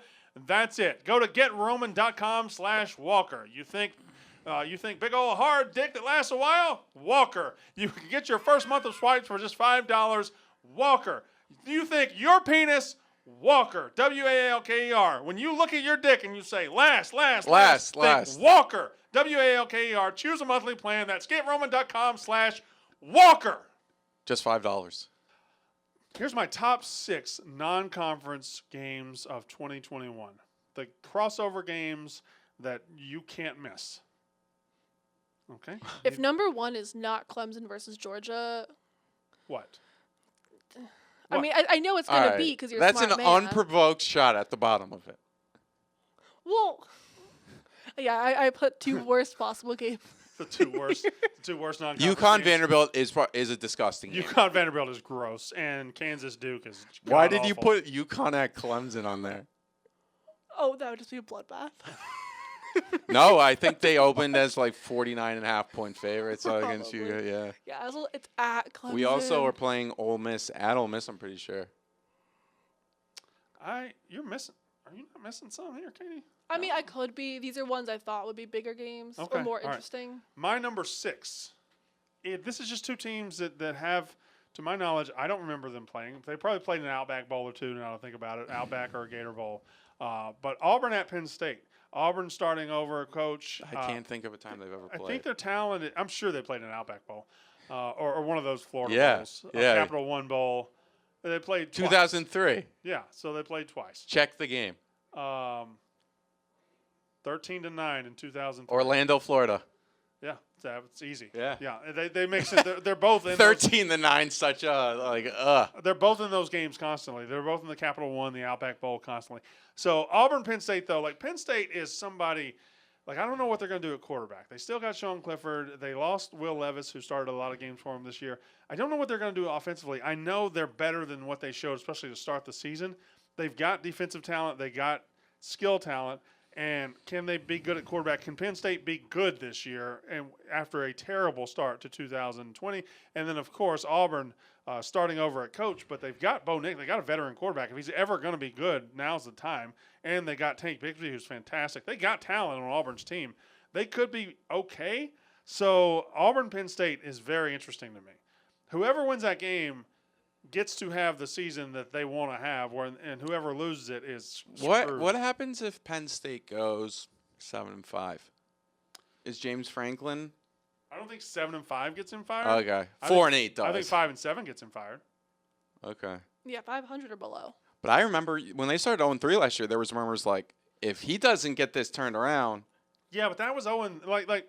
Then they turned it around though, if I recall correctly. They were pretty good by the end of the year. They were not bad. Here's where 2021 is going to differ. You have an exit ramp onto the season, or you have you have a way to ease into the season this year. You didn't have that last year. You went straight to conference games, straight to Indiana. And they went straight to 0-3. They got the bad break at the beginning where they might have beat Indiana. They blew it. I mean, they had the running back score when he shouldn't have scored. They blew it. They blew it against Indiana, and then the cheese kind of slid off the cracker for a couple of weeks, and then they got it back. But like, what did they finish? I feel like 5-3. No, I don't think 5-3. I think. They didn't go to a bowl game. They pulled out of bowl games. So they went 4-5 last year. They went 4-5. They did? Here's the thing. Yeah. They went 4-5. But in a normal year, that's 7-5. That's 7. They got 3 non-conference games that they're going to win, and they're going to be 7-5. And last year doesn't look nearly as bad as it does. They lost their first 5 games. They started 0-5, and then they won the last 4. That's what it was. They went 0-5, yeah. Yeah, they went 0-5, then they won their last 4. They beat Rutgers on the road. They beat Michigan State. They killed Illinois. They beat Michigan. They just, they turned it around. They started terribly. But, again, if they don't start 0-5, if they start 3-0 and then they lose to Indiana, you don't look at it as bad as. That is true. Last year exposed a lot of faults. Or last year you didn't have Band-Aids. You didn't have Band-Aids to cover up what was wrong with your program. If you weren't good, you went like 4-7 or 3-7. Like Mississippi State, for example, we went 3-7. We didn't get to play Tulane. We didn't get to play Louisiana Tech. We didn't get to play FCS Southeast. And usually we can make our record look better than our team actually is. Couldn't do that last year. Number 5, Iowa State. Iowa hid behind COVID last year and cowardly didn't play Iowa State. This year, Iowa State's going to be great. They're going to go back over to Ames, and Iowa State's going to kick the shit out of Iowa. Number 4. That seems like a little bit of a spite pick. No, that's a great game. It's a fantastic game. It's an early season rivalry. What are you talking about? And Iowa State's a top 10 team. I don't understand what you're saying. Top 5 even. Probably. He's being a little defensive right now. No. I'm doing a show. Okay. I'll tell you one that didn't make my list. Texas, Arkansas, but it's interesting because Texas, Arkansas is one of those sink or swim games too. Texas has offensive talent. They got Sarkisian in his first year. Arkansas brings back 20 starters. They did go 3-7 last year. If they lose to Texas with their SEC schedule, they could go 4-8, 3-9. They could be really bad. They just lost their top defensive player. I think the transfer portal. A receiver. Oh. Mike Woods, their receiver, is going to Oklahoma. But they can't be losing. Like if they lose to Texas, and if Texas loses to Arkansas, that's a huge line in the sand game. Whoever loses that game is going to go the other way. Number 4, Notre Dame, Wisconsin in Chicago. They were going to play last year in Lambeau Field. Didn't. Obviously, this year, Notre Dame, Wisconsin in Chicago. Those two teams, those two programs going to be interesting. Number 3, another game we lost last year. I don't think Oregon comes into this season with as much shine, but Ohio State is a top 3 program that we have to see. Are they good? Are they? Oregon, Ohio State is a huge early season game to tell you where. Remember each last program year? is. That was one of the first games out of conference games that got canceled. Yeah, it hurt bad. That might have been the one I was looking to the most last year. This year in the SP Plus rankings, those two teams are 4-5. Number 2, I've got 2 Week 1 games. Miami against Alabama. Yeah, we know that Alabama is going to be great. They're always great. But if you're going to catch them, you would want to catch them in Week 1 on a neutral site. You don't have to go to Tuscaloosa. Miami, if they've got anything to them, that's a decent enough chance to take a shot at them. It's the best case scenario for Miami. You go there, you win the game, it's great. You play them well, it turns out your season's going to be fine because Alabama's going to be really, really good. I also think it's neutral. It is neutral. Yeah. That's what I said. What It's is in Atlanta. it, Jerry? Oh, okay. Okay, that you said when you go there, and then Said you don't have to go to Tuscaloosa. My bad. And number one, of course, is Clemson, Georgia. This is the only non-conference game I believe includes 2 bona fide national title contenders. Do you guys have any big non-conference games? Notre Dame. You playing Notre Dame this year? Yep. No, but that's in conference though, because they have to play 4 ACC games. Yeah, but it doesn't count as a conference game, right? No, it does. Not for North Carolina. No. It Notre Dame's Oh, not. it doesn't count. You're correct. Yeah. But Notre Dame can only schedule 8 games. They have to play 4 ACC games every year. So we play NC State, by the way. We've got a sneaky tough schedule. We play our non-conference. We play at Memphis, which isn't easy. Never easy. We play Louisiana Tech, which they're Yeah. feisty, and then we play NC State, which they're And pretty all good the last year. Louisiana Tech guys are guys that are mad they didn't get recruited to an Correct. SEC Yes. school. Yeah. They're all just mad. like Memphis. Yeah, they're all mad. So that's a game that, like, your players come in and they're like, oh, we got to play these guys. Those players are like, no, we want to take your heads off. Well, UConn has all non-conference games next year because we're not in the conference. The top 5 worst fan bases on Twitter. On Twitter, okay. The top 5 worst fan bases on Twitter. So make sure to give them the 4 that you knew right away, but you couldn't. I still don't have a number 5. Okay. Yeah, I know. Go to the tweet. I know 3. I think I know 3. At least 2. We I know don't- 1. Yes. Or, like, We know I don't- 2. Am I right, by the way? Yes. Well, no, yeah. Okay, so You didn't have to pull the inbreeding. Okay, no, that will. Okay, if you can call yeah, you did any, bait him into it. No, I do. Yes, like you can call any team in the South inbreds, and it's gonna stick. It is the most basic. Like the only reason I put Arkansas in there was because the recent feud. You could put LSU, Alabama. You can put Virginia Tech. You can put. Yeah, use Florida. this stereotype. Yeah, it's a general. You can use Yeah. that for any team. Like yes, I chose a fan base. Imagine that if was you on said edge. it about another region, you'd be canceled immediately. I mean, you could say that about Alabama. You could do Texas. No, I was talking about a region in the middle of the world. But she obviously baited him. She said Arkansas fans inbred, and that should get responses that go to a certain level. But the level of responses she got, Arkansas fans just don't have the intelligence to not go there, and they're just. Oh yeah, I mean she I was take in it full- right to defend herself. I I'm took sure. full credit. Yeah, no, if you I made a thing if you come for my looks, come for my what I know about football. Yeah, sure. But when you come and talk about why I got my job, why other women at Barstool got your job, yeah. So be like, oh, did you just tell them lighten up? I'm like, I made a broad joke about a fan base, and you came for my reputation. It's a bit different. Yeah. No. What you said about inbreeding, that needs to go. I'm not talking about that initial one. I'm doing a follow up. Also, you didn't get your job having sex with Dave. No, I No don't think we girls need to here repeat did. that. The girls that Yeah, get no one hired did. here have sex with Gaz. That's how they get their job. Oh my God, no, What? Correct. Yeah, no, yeah. Yeah. That's, no. Not you. I was talking about the other girls. And Oh some yeah, guys. that's how it works. Some guys. All the women who work here got their jobs because they deserve it. Yes, I agree. Yes. There's you and Casey, Dimples. Dimples. The cooking girl. You did Cooking really girl, help it. the astrology girl. Yes. There's Astrology I girl. see the where we're going. who's does Chip and Joanna work here? No, not yet. They don't. Okay. It's because of our podcast they won't join. Because of all the Baylor stuff. Shit. Correct. Yes. Okay. That's Casey's fault, by the way. I don't participate in that Baylor stuff. How you doing, Katie? What? What's wrong? Oh wait, we got the green thumb, the flower girl, the girl that does the flower content. Ooh, which one's that? Jack, we were doing jokes about women things. The flower girl. Oh my God, even I got it. What flower girl? No Even- one existed. We'll How have did you a go cooking from girl. being in on the joke to being out of the joke that fast? You were in on the joke. We were doing the joke together. There's no cooking girl here. There's no cooking girl. I just thought you were talking about somebody that I didn't realize. I thought Dimples was Kelly Keegs, but she doesn't have dimples. Now that I think about it. And then I said the astrology girl because of publicity. And I was She's just really an astrology Oh, girl? yeah. Yeah. I thought you started the joke. Manifestations I was and just going with you. crystals. No, she's just a I part of thought a you were just- podcast is astrology. I thought you were just naming things that women would do. No, but that does fit. Yeah. Oh no, this. I mean, astrology is dominated. We by all know what women women do. They It's do stupid. astrology. Astrology They is do stupid. cooking. You're they not a teach bitch 'cause kindergarten. Teach kindergarten. Astrology is a crapshoot. Nurses. We have a nursing podcast. You're not a bitch because Mercury is in retrograde. You're a bitch because you're a bitch. It's not. You gotta relax. You relax. You took my point and just like fucked it up. Sorry. Somewhat appreciated because you don't say sorry often. So, well, The top 5 worst fan bases on Twitter. I got to be honest.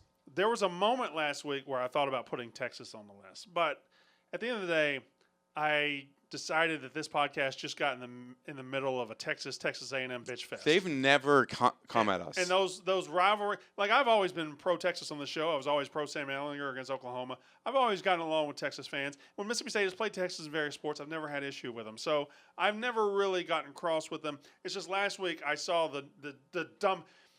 When you get into the rivalry section of Twitter, and it happens with every rivalry, there's 30 to 40 Mississippi State fans, 30 to 40 Ole Miss fans that live to wake up and tweet every day about their rival. Every single tweet is about them. They call themselves the flagship. They do this. Every single tweet is about each other. And in fact, it's so heated that they end up, those 30 and 40 on both sides end up just having a bizarre relationship with the other side. And so every rivalry, like I'm sure there's 200 South Carolina fans and 200 Clemson fans that just wake up thinking about each other nonstop all the time. And we got in that end of the pool with Texas and Texas A&M. We got the Texas fans who just care about tweeting that Texas A&M is garbage. And just, they exist. They exist in every single fan base. Don't act like they don't. Because one of the accounts that tweeted me was at Flagship UT. If you're a football fan and you put flagship in your fucking Twitter handle to bother your rival, you are a bitch bitch. That's what you are. That's ridiculous. Nobody gives a fuck about the flagship. We're not fucking racing boats over here. We're fucking playing football. Anyway, what? I didn't say nothing. You So were on a rant. We got in the deep end of that. So I don't think Texas fans deserve to be top 5. That was fun, worst. though. That was fun for the off season. Here's another one that I believe a lot of people have said you should put them on the list. Ohio State fans have the reputation as being terrible on Twitter.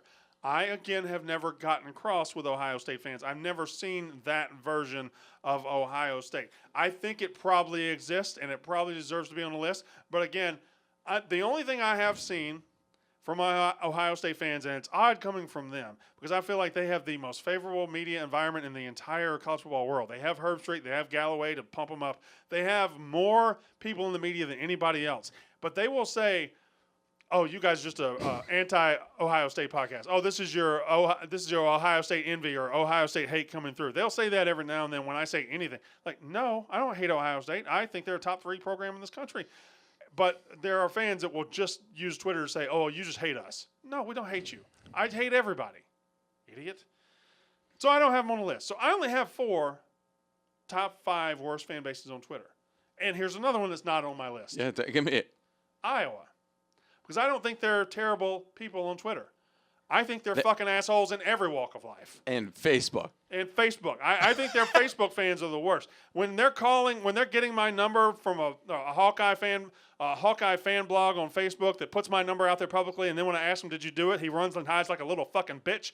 That's a low quality people. They're low quality human beings. Not all of them. In fact, 90% of them are probably great, but their 10% are subhuman pieces of garbage. I don't think that carries over to Twitter. I think that's how they live their lives. Here are my 4 worst fan bases I've seen on Twitter. Number 4 is Florida State. They can get rough. They can get in the mud with you. No Twitter. No, Twitter's real. No Twitter is real. They hate everybody. And they hate each other. They're dirty. They've been around for a while too. Yeah, I feel like programs that were good in the late 90s, early 2000s, and then especially early 2010s got the jump on Twitter. Big time. Florida State got the jump on Twitter because they were good when Twitter was being born. So teams like Clemson, which came along a little bit later, they're a little bit behind Florida State. Florida State fans are salty dogs on Twitter, and they know it. They're number 4. Number 3, Oklahoma's pretty bad. Oklahoma's gets rough. Now Oklahoma isn't. I don't think they're outwardly mean. I don't think they're outwardly bad people on Twitter. I think they are neurotic and paranoid as hell. They are absolutely terrified you're not going to think they're a top 3 to 5 program. They're absolutely terrified you're going to notice they get blown out every time they get to the playoff. They are absolutely terrified you're going to see through the fact that they put up plastic stats and have plastic Heisman Trophy winner. They're scared to death that you're going to see the real reality. What they are is a woman who's had a bunch of plastic surgery and hopes you don't notice. Yeah, or a kid who like cheats in school and the teacher calls them up and they're scared like because they don't know the answer. Yeah, did you know I plagiarized this piece now, of paper? They are a or very good program. I'm going to have my top 10 programs. They're a top 5 program in this country, but they are. If you don't tell them that, if you don't pat them on the little booty and say, "Oh, you're doing great, sweetie," not that I wasn't. You did a little that. Did I? Did I give him a physical? You didn't go like cupping, but you did a little. Okay, well, call for me, Oklahoma. So yes, if you don't treat them like that, if you don't make everything about Oklahoma, you're really, really super good, then they melt down. They can't handle it. But again, I don't think they're mean people. They're not assholes. At least there's some, but they're not. The last 2 are just all flat assholes. I think we know the last 2. Number 2 is Tennessee, and I've realized something about Tennessee. They had another recruit today who was a part of their class that they were. This time last year was when they were going crazy. Correct, yes. And this class has turned out to be nothing like they were going crazy about, and they just released another kid from their national letter of intent today. It was a 4-star. Credit to them, though, for letting the kid go and not forcing him to play. Here's the thing about Tennessee. When you ask people to vote on Twitter who the worst fan base on Twitter is, Tennessee fans will stand up and say, it's Tennessee. Because I realized this week. Tennessee fans desperately want to be the best at something. And their football program has failed them miserably for 2 decades now. They don't give them anything. Tennessee fans give them nothing but support, 110,000 people in the stands, incredible money, the biggest budget in the world, and they get nothing. But Tennessee fans can handle their own business on Twitter, and they can go out and they can be the meanest people. They can be the most clever people. They can have the dankest memes. They can be Vol Twitter, and they buy into being Vol Twitter. They want to be seen as the worst fan base on Twitter. They buy into it. It is a living, breathing organism to them, and they love that people don't like Vol Twitter. Love it. Vol you Twitter. Disagree? No, what I saw yesterday, a lot of comparisons. Big T made this comparison. We were talking about the Super League. Super League, the fans pretty much got rid of it. The last time we've seen something like that was Tennessee fans revolting against Greg Schiano. Yes, which is one of the most embarrassing things that a fan base has done in the last 2 decades. Because they would look the other way on a lot of other things. Yes. But Greg Schiano, they were just so offended by. But I saw somebody tweeted, I think it was an SB Nation guy, or SB Nation doesn't really even exist anymore, but he said something along the lines like Tennessee fans walked so soccer fans could run. I guess, although I feel like obviously not. I mean, Chelsea. If you go up to a Chelsea or Tottenham fan like in the middle of London and you go, "Do you know Tennessee football?" They probably don't even know the state of Tennessee. Yeah. So Tennessee Twitter did do that abhorrent thing to Greg Schiano. One of the worst things I've ever seen a fan base do, and they will still lie to your face about it today and tell you get that the guy down there who started it, and they'll tell you that it's about Greg Schiano and what they think he did, but it's not. It's about football. They didn't think he was a good enough football coach. That's the only reason they ran him out. They then hired an idiot. But anyway, Tennessee just loves their program. They're very passionate. Everybody's passionate, but they want to be the worst fan base on Twitter. And for a while, you guys were. You guys did it right, and you were the worst fan base on Twitter. But something happened in the last year, man. Something snapped. I don't know what in Fayetteville snapped. I don't know what happened. I know that it is always a lonely place to be wandering in the college football desert as a bad program. And for a decade, Arkansas has been the worst program in the SEC. They've been god-awful. Well, then they go out and they hire Sam Pittman, who says yes, sir, 5 times. Apparently that's all you got to be is fat and jolly and say yes, sir, and Arkansas fans will follow you anywhere. Because he went 3-7, and they act like he went 97-1, which is fine. Nothing I've said prior to this point is anything any fan base wouldn't do. There's not a fan base in the world that wouldn't suck, and as soon as they go on the road and beat somebody and snap that SEC winning streak, they jump to life. Arkansas they're like Groot. They were killed for a decade. Now they're a little plant that's growing back and just screaming, I am Groot at everybody in the world. But the problem is they just on Twitter lack a certain. They're just not smart. They're just it's like arguing with Arkansas fan base on Twitter, and I'm sure when I say this, I'm talking about the 10% of very online people in a fan base. Arguing with an Arkansas fan on Twitter is like going into the dumbest middle school in Texarkana and going to detention and carrying out the 4 dullest face looking dudes in the room and saying, all right, let's talk football. That's who you're arguing with Arkansas. That's who you're talking to. You're talking to just some 70 IQ idiots, and that's all they have on Twitter. It's the weirdest thing I've ever seen. They're not bright people. Arkansas, it's almost shocking. It's shocking. Especially when we get to they're so proud of their coach. He went 3-7. They're so proud. It's almost like they're proud of. It's like, okay. I think they're proud of the fact he's not Chad Morris. Yeah, I think it's like, oh, you're a parent and there's a kid. One kid does really, really well and gets A's all the time. But then the problem child, who's a little bit more dumb, they're not sure how, gets an A on a paper, or not even an A, like a B. They go crazy. Like a D minus. Even D minus, yeah. At least it's not an F. Yeah. It's not an F. Yeah, you got a 63. And I get it. I mean, they were really bad for a long time. And they were bad last year, but they were competitive bad. They were like they frankly beat Auburn. They could have been 3-7. They could have been 4-6. They beat Auburn, but they lost. The only teams they beat was Ole Miss. They beat Mississippi State, and who's the other team they beat? They beat Tennessee. 3 programs that were in transition. 1 just fired their coach. 2 that were in the first year of their coach. And they'll be good this year. They got 20 They did back. deserve to win that Auburn game. They beat Auburn. Auburn had a couple of wins that were not wins. And I give them credit to that.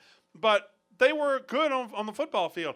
It's just their fan base came out of nowhere and makes everything about themselves. And it's like you can do that if you go 9-2 this year. At 3-7, it's really weird.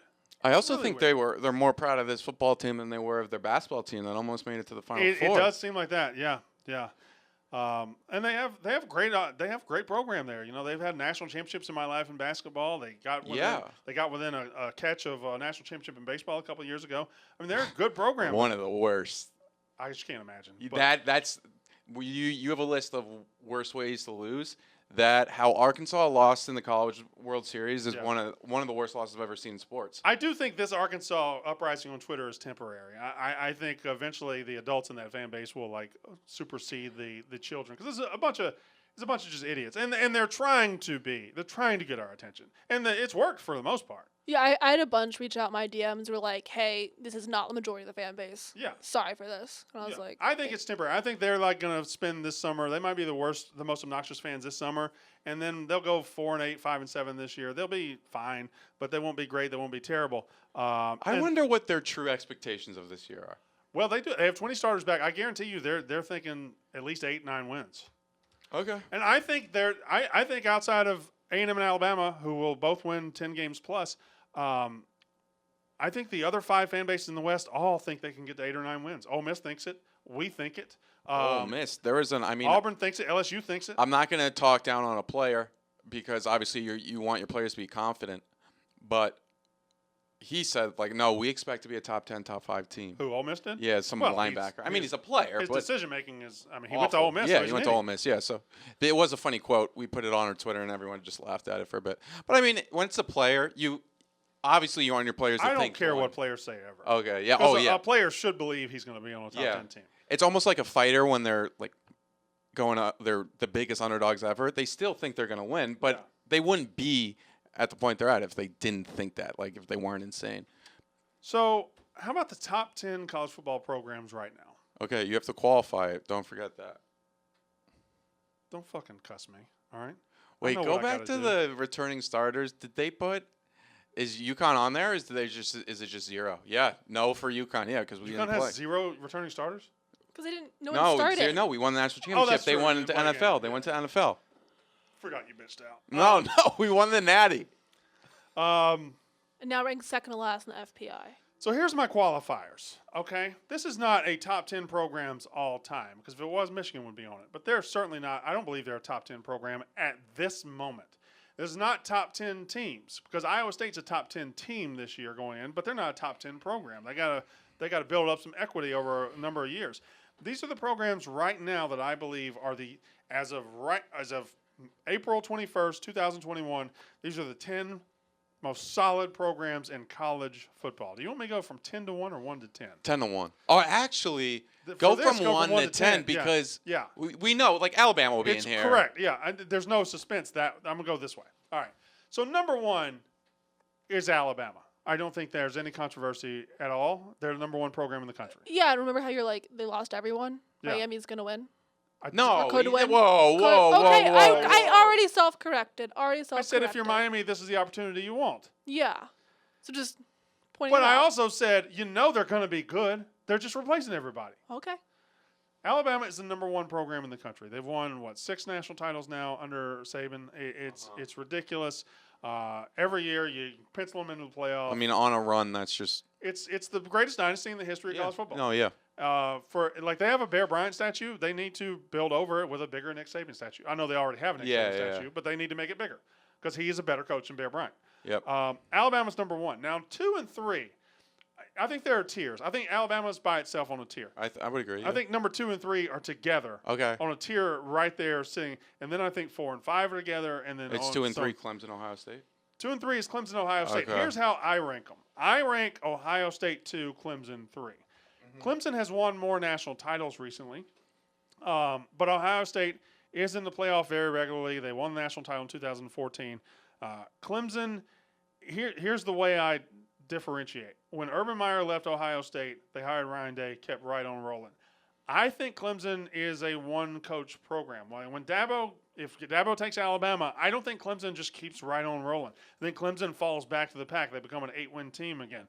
And Ohio State has proven they don't do that. They can survive coach transitions. So that's why I think They did it with Jim Tressel, too. I think Ohio State is number 2. Clemson is number 3. But if you argued with me and said Clemson's won more recently, But, Clemson had a stretch there for 20 years that they weren't – they weren't bad, but they were, almost in the just okay league. They were, but they steadily, and then when Dabo got there, he built, and then he broke through, and once he broke through, he stayed there. And he's been there since they won their national title, the first one in 2016. So this is 5 years. They've won 2 national titles, right? They've won one with Deshaun Watson, one with Trevor Lawrence. They've been in a couple of other national championship games. So before 2011, from 1991 to 2010, they did not have a double-digit winning season. Okay, but this is top 10 programs right now. I know, but what I'm saying is Ohio State from those years were in national championship games, won national titles. That's why I'd put them above them. Okay. I got Alabama 1, Ohio State 2, Clemson 3. Number 4, I have Georgia. Because Georgia, when they get to the playoff, can win a game. Georgia, the 4 and 5 are together too. They're tiered together. Oklahoma and Georgia.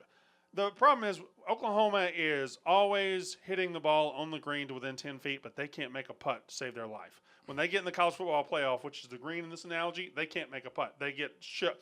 They don't even get to the hole. They get the course superintendent comes out and says, "Get off the green. You don't belong here."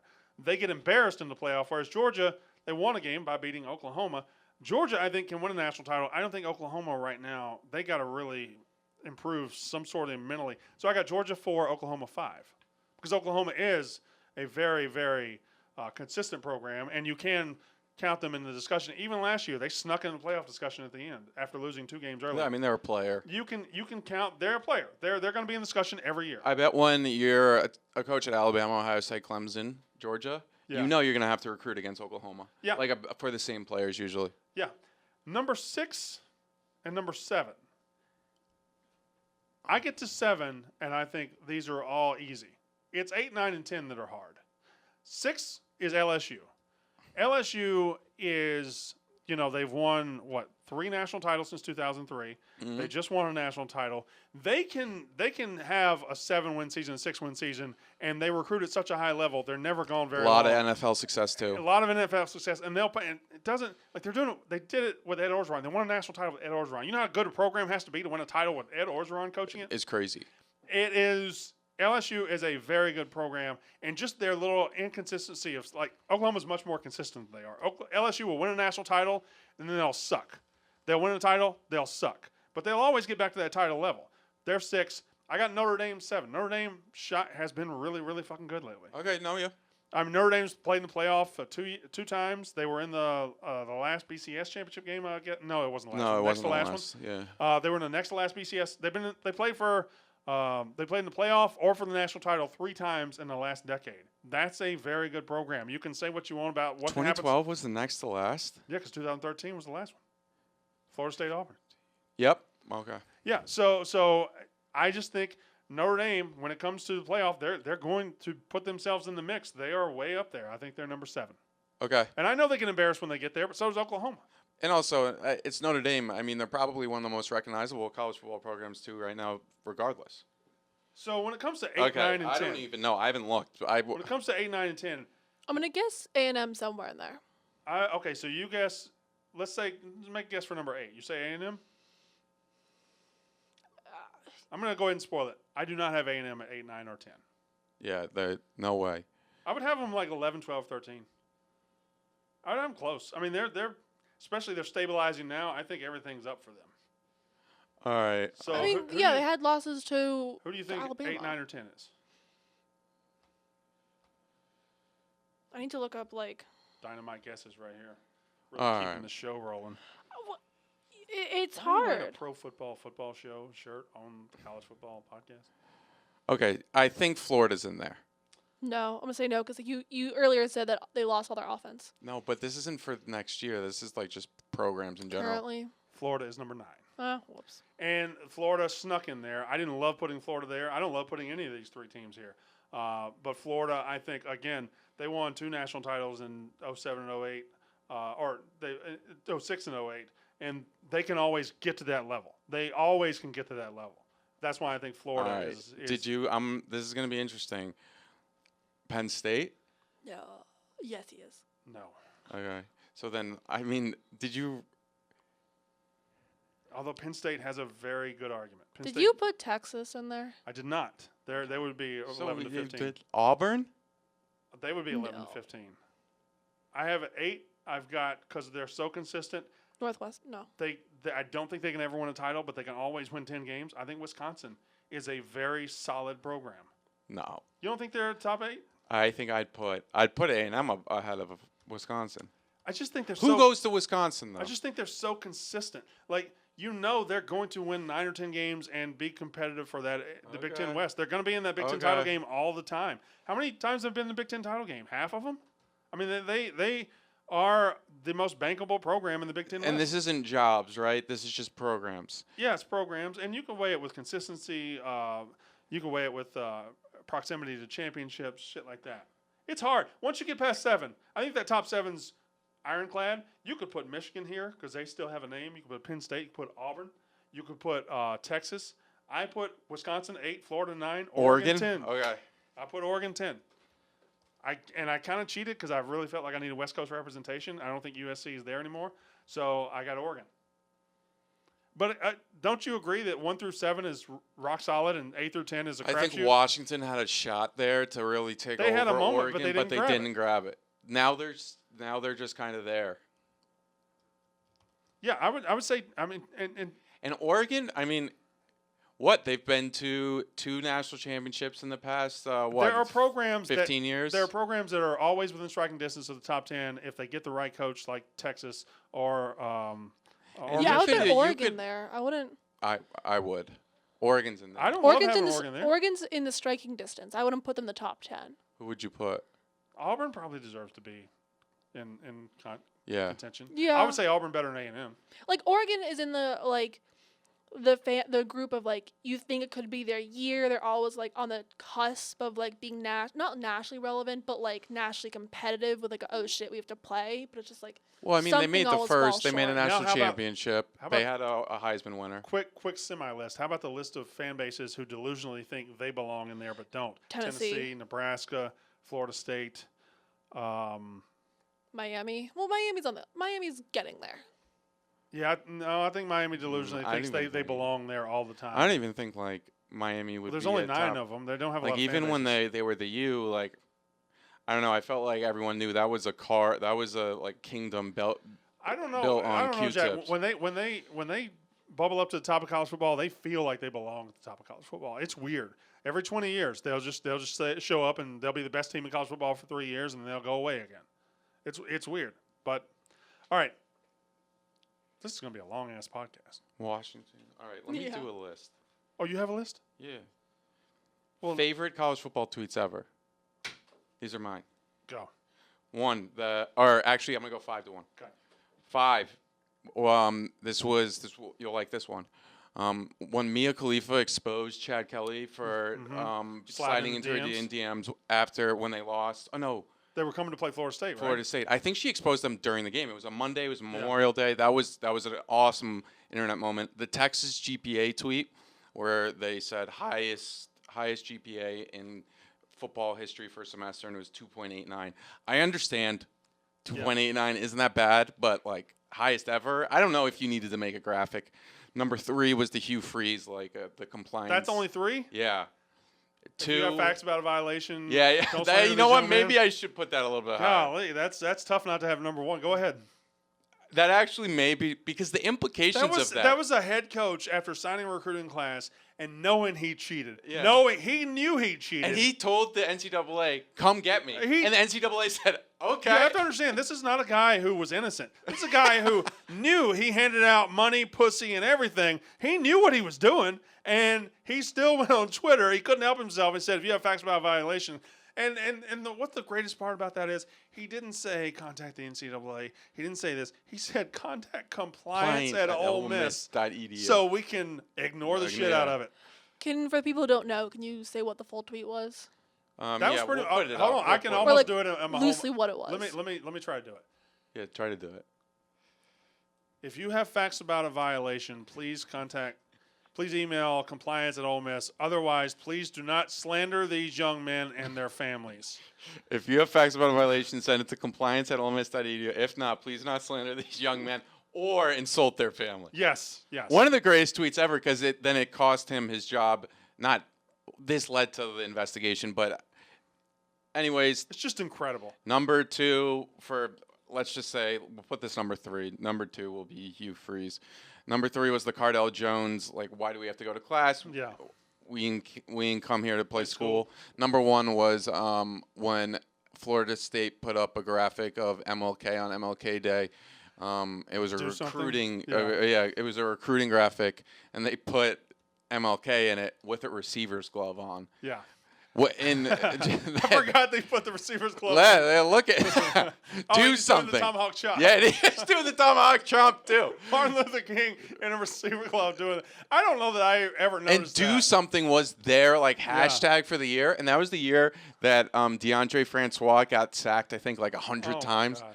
So those are my 5. If you have any other tweets, please send them my way. I never noticed the obvious Photoshop of it. Look how straight his arm is.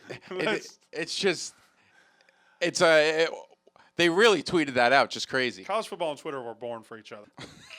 How many lists do you have? I have 2 more. 2 more? I have 2 more. Okay, we can go back and forth. Okay. What is one of them the dog one somewhere? Mine's got best dog mascot and 5 worst losses to experience as a fan. Are those specific or Nope. Okay, because I guess some of these are my or where the fuck,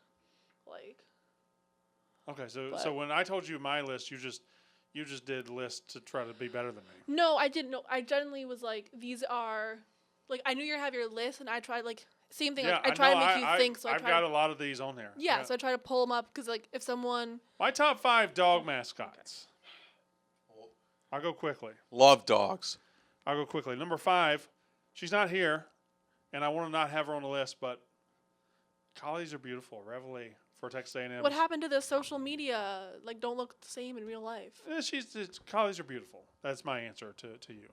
They've got long, silky hair. They feel good. They're good. They're good dogs. Your hair looks like that right now. They're good dogs, Katie. It was a good thing. It was a compliment. Your hair looks good very dogs, Brent. Sprant. I don't remember. Do y'all remember that? They're good dogs, Brent. That was I don't. No, when was that from? That was an internet thing. It was. Good dogs, Brent. Did they say that to Brent Musburger? Was it Brent or Brant? I can't remember. They're good dogs, Brant. Anyway, number 2, Tuffy, NC State. Tuffy. That's not a dog. It's a wolf. No. they're the wolf pack. They can't get a wolf. They use a dog. That's a wolfish dog. And wolves are dogs, I'm pretty sure. Yeah, they're very dog. Like asterisk. Like it is Tuffy is a dog, but like, Tuffy's a dog. they're Tuffy's the not wolf a wolf. pack. Tuffy died this year. I know, R.I.P. But it's I don't think you believe that. I don't think you think he should rest in peace. I think you're glad he's dead. It is a poor animal got brought into a horrible fan base. He didn't deserve that. What? What are you talking about? Tuffy 2 was beloved. Look at that dog. Yeah. No dog. The dog deserves Look better. at that dog. That's a fucking beautiful. The dog put up with a bunch of heathens. Number 3. They probably treated it much better than you would have. Number 3, Smokey, Tennessee. Agreed. I hate Tennessee. I hate their orange. But that blue tick coonhound, man, that's a beautiful ass dog. That's a dog that you just see in the woods in Mississippi on a Saturday night. Number 2, I don't know its name. I didn't write down its name or Google the name. But the husky at Dubs. At Washington. Dubs. You Dubs. Dubs too. Dubs. Yeah. You put a husky on this list, and you didn't. You didn't 'Cause pick a husky's Jonathan. a dog. You didn't pick You didn't. He's mad because I didn't pick UConn. You UConn didn't didn't- play last year. You didn't put Jonathan. Who? Jonathan. Your dog. Who names their dog Jonathan? That's his name, Jonathan? dude. Just a Jonathan, plain-ass the name? not NIU, dude. Get this I know. away. Get It's NIU a out cuter of here. dog. Put up. UConn. Put up- UConn named their dog Jonathan. We're on like Jonathan 14. Yikes! Just killing him off. He is beautiful. Look at that dog, man. Okay, wait. I Dubs want to judge it. cuter. Oh, wait. I want to judge this right now. I'm looking at Jonathan. Now let me see Dubs. Let me see Dubs. Dubs, they're only on Dubs 2. We're on Jonathan 14. Come That's how many on, we've had. look at I that mean, fuck, puppy. Jack. Come on. Come on, Look- look at it. Oh, they brought in puppy Dubs? We need to update the Twitter. You. I didn't realize they brought in puppy Dubs. Oh my God. Dubs. R.I.P. Dubs 2, though. I mean, Welcome Dubs. Look at this thing. Go to the Welcome that's a Dubs. far left. Yeah, that's a. Look at it. Come on. I stand by it. He's number 2. Oh, Yeah. my God. Just because he's a puppy. And the number 1. He's number 2 well, on my puppies list count. too. The number 1 mascot dog of all time. Come on. Yeah, yours. Bulldog. Come on. Bully, Mississippi State. A beautiful brown and white English Bulldog. The way English Bulldogs should be. Not that fat, grotesque, overweight Ugga. The fucking that's inbreeding has caused them to be white and fat. Yeah, Georgia, I'm talking. That's not. That. What are you looking up? Look at it. I did Look at bully it. the dog. Just click on that one. Which one's that Remember one? when he attacked? You remember when he attacked the The Auburn player? Yeah, and then PETA there. wanted it put down, Yep. just like PETA does. They love putting down Remember when dogs. Ugga's fat ass almost got stomped by Bevo? Yep. Not ours. Ours attacks people. That's a beautiful. That's how an English Bulldog should look. That's your top 5 dog mascots. I counter with Butler's Bulldog. He is beautiful. Did I tell you the story of Butler's Bulldog last year? No. I was talking It's a about wanting a great dog. dog, man. I was talking about wanting a dog, and somebody DM'd me and said, "Hey, I have a brother of the dog who's about to be named Butler's mascot in a couple of weeks." And I was like, "What? No, you don't." And then a couple weeks later, this guy gets introduced. That's the cutest fucking dog I've ever seen. That's a The one where he's literally a puppy up top, and them like holding him up. it's a beautiful dog. Just all the neck rolls. English Bulldogs are the cutest dogs. They're the cutest dogs. They got the big fat shoulders, the big fat face. It's a shame they only live about 6 years, but they are beautiful dogs. What are you looking up Boston Terrier for? It's a Wofford dog. Boston Terriers are the assholes of the animal kingdom. They're not good dogs. They're mean. I know. It's on my That list. dog is disgusting. Bring Oh. up Ugga. Bring up That's Ugga. a disgusting Let's look looking how dog. fat and inbred Ugga is. I also now officially know that Wofford's in South Carolina, not North Yeah, Carolina. some people were mad about People that. were mad. They give UNC so much trouble. I Look just how fat he assumed. is. It was like They can't get a jersey on If him. he gets any fatter, he's going to be hired to coach Arkansas. Yep. That's a really good joke because he literally came from Georgia. I know. No, I know. It's- I'm that just has letting. multiple yeah, layers, yeah. yeah. Well, like Ugga has multiple layers of fat And on Sam him. Pittman. All right. Yeah. You give me a list. All right. Oh, What? see, we're missing one. It is technically a T-dog, but if this is not the best boy, No. Go. Goldie's Boise a canine State's. ambassador for he's Bo- a T-dog for Tulsa. Boise Goldie? State's T-Dog's better. No Boise shot. State has a T-dog? Yeah. Well, that means they go out and get the T. Oh, But I like they the other one, still- Jack. Cowboy Cole, the T-Dog. Okay. All right, you got another list? Yeah. Coach firings. My favorite coach firings. Go. 5. This was, I think, 2014 maybe, when Brett Bielema got fired at Arkansas. They fired him while he was walking off the field. Yeah. I think it was later in 14, but yeah. Maybe, yeah, I think you're right. I think it may have even been 16 or 17. Yeah. Number 4, Mike Price. It's rolling, baby. Yeah, for just getting fired. Before he coached the game. And in spring ball, for going to a strip club, right? Yeah. Yeah. Bobby Petrino, of course, is number 3. That's just the whole saga. The whole saga. Yeah. The fact that he had an affair with a volleyball player that used to play volleyball at Arkansas, got her a job within the football program, and then fell off the back of him trying to be young on a motorcycle. Yeah. Number 2, Woody Hayes getting fired for punching a player. Yeah. Then number 1, Lane Kiffin getting fired on the tarmac, I think is all time. Yeah. I like all those. I was trying to think if I could think of anything else. Well, Hugh Freeze getting fired for essentially getting wink, quote unquote, getting recruits. July 20th, 2017, one of my favorite days as a Mississippi State And then fan. using state-issued cell phones to set up. Hooker pussy. Yeah. Mm-hmm. Yep. So that one's a great one. What's my last list? The top 5 worst losses you can experience as a fan. And Katie, you've got some good ones up there. Well, yeah, you do yours, and I'll see if something's not on Number 5 is the no future blowout loss. It's the loss where you're the last fan left in your section of the stands because you're getting beat 59-0 by Alabama or Auburn or Florida or Michigan or Ohio State. It's you come to the game, you know you're probably not going to win, and you think things are going to be okay, maybe, I don't know, but you need to see something from this coach, and then you just are completely outclassed, dominated, beaten 59-0. By the end of the game, nobody's in the stadium. You're just sitting there sad, and there's no future for your life. And this is when it's, expected. Like, you're walking into It's when it's you never expect to get beat 59-0, but it's when it's when Vanderbilt plays Alabama. Alabama. Things aren't great. You're in year 3 of the coach, and you lost 59-0, and you're like, we're going to have to do this all over again. This isn't going to work, yes. Number 4 is it's a tough one, but I call it the we're still better loss. It's the loss to a team that you outgained by 200 yards, and your players are more talented, but your guys fumbled 4 times, and they got lucky, and the officiating was all in their favor, and you fucking know you're better than they are. You know that they're going to go to a better bowl than you now, even though they suck. They're not as good as you. The we're still better loss hurts really bad because no matter what you say to justify it in your mind, no matter how often you say, the refs got them, the fumbles, you still lost. Mm-hmm. And that sucks. That's why we play the games. Number 3, the top of the hill loss. And this is only applying to people that aren't Alabama, Ohio State, Clemson. Yeah. This is when you build yourself up and get to the moment where you play them. It's Michigan State making it to the playoff and losing to Alabama 38-0 and realizing, nope, that's not us. We don't belong here.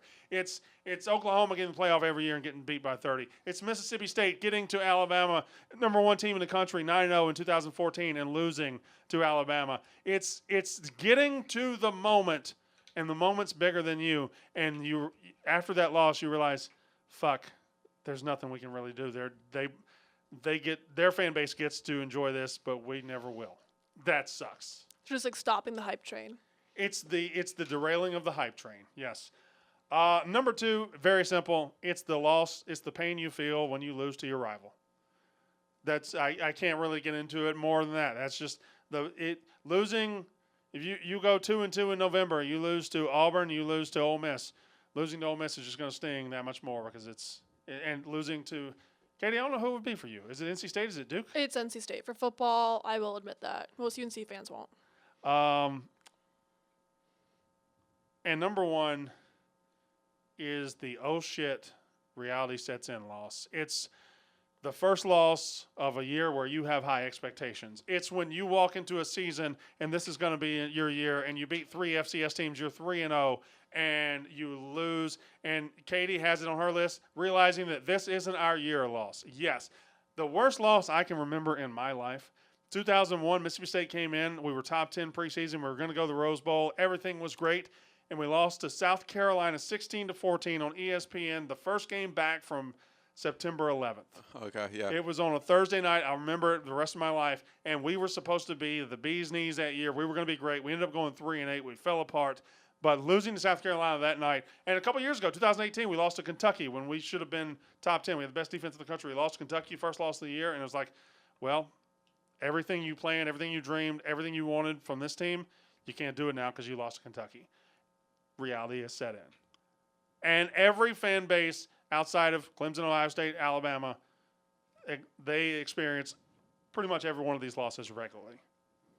Which would you say is worse, a blowout loss or last second? So there were some losses, like you have a blowout loss, you have a last-second loss. Last-second loss, you can come out of there and you can talk to yourself about it. You can talk to yourself. The one that hurts really bad is the bad call loss because there's nothing you can do. And you feel like you're not only against the team that beat you, you're against the conference officials, you're against the world. Bad call losses suck. Yeah, we lost to UVA one year on like the most obvious. The entire stand saw it on a helmet call. And just, like, I guess there's no replay. And just, fuck. Ugh.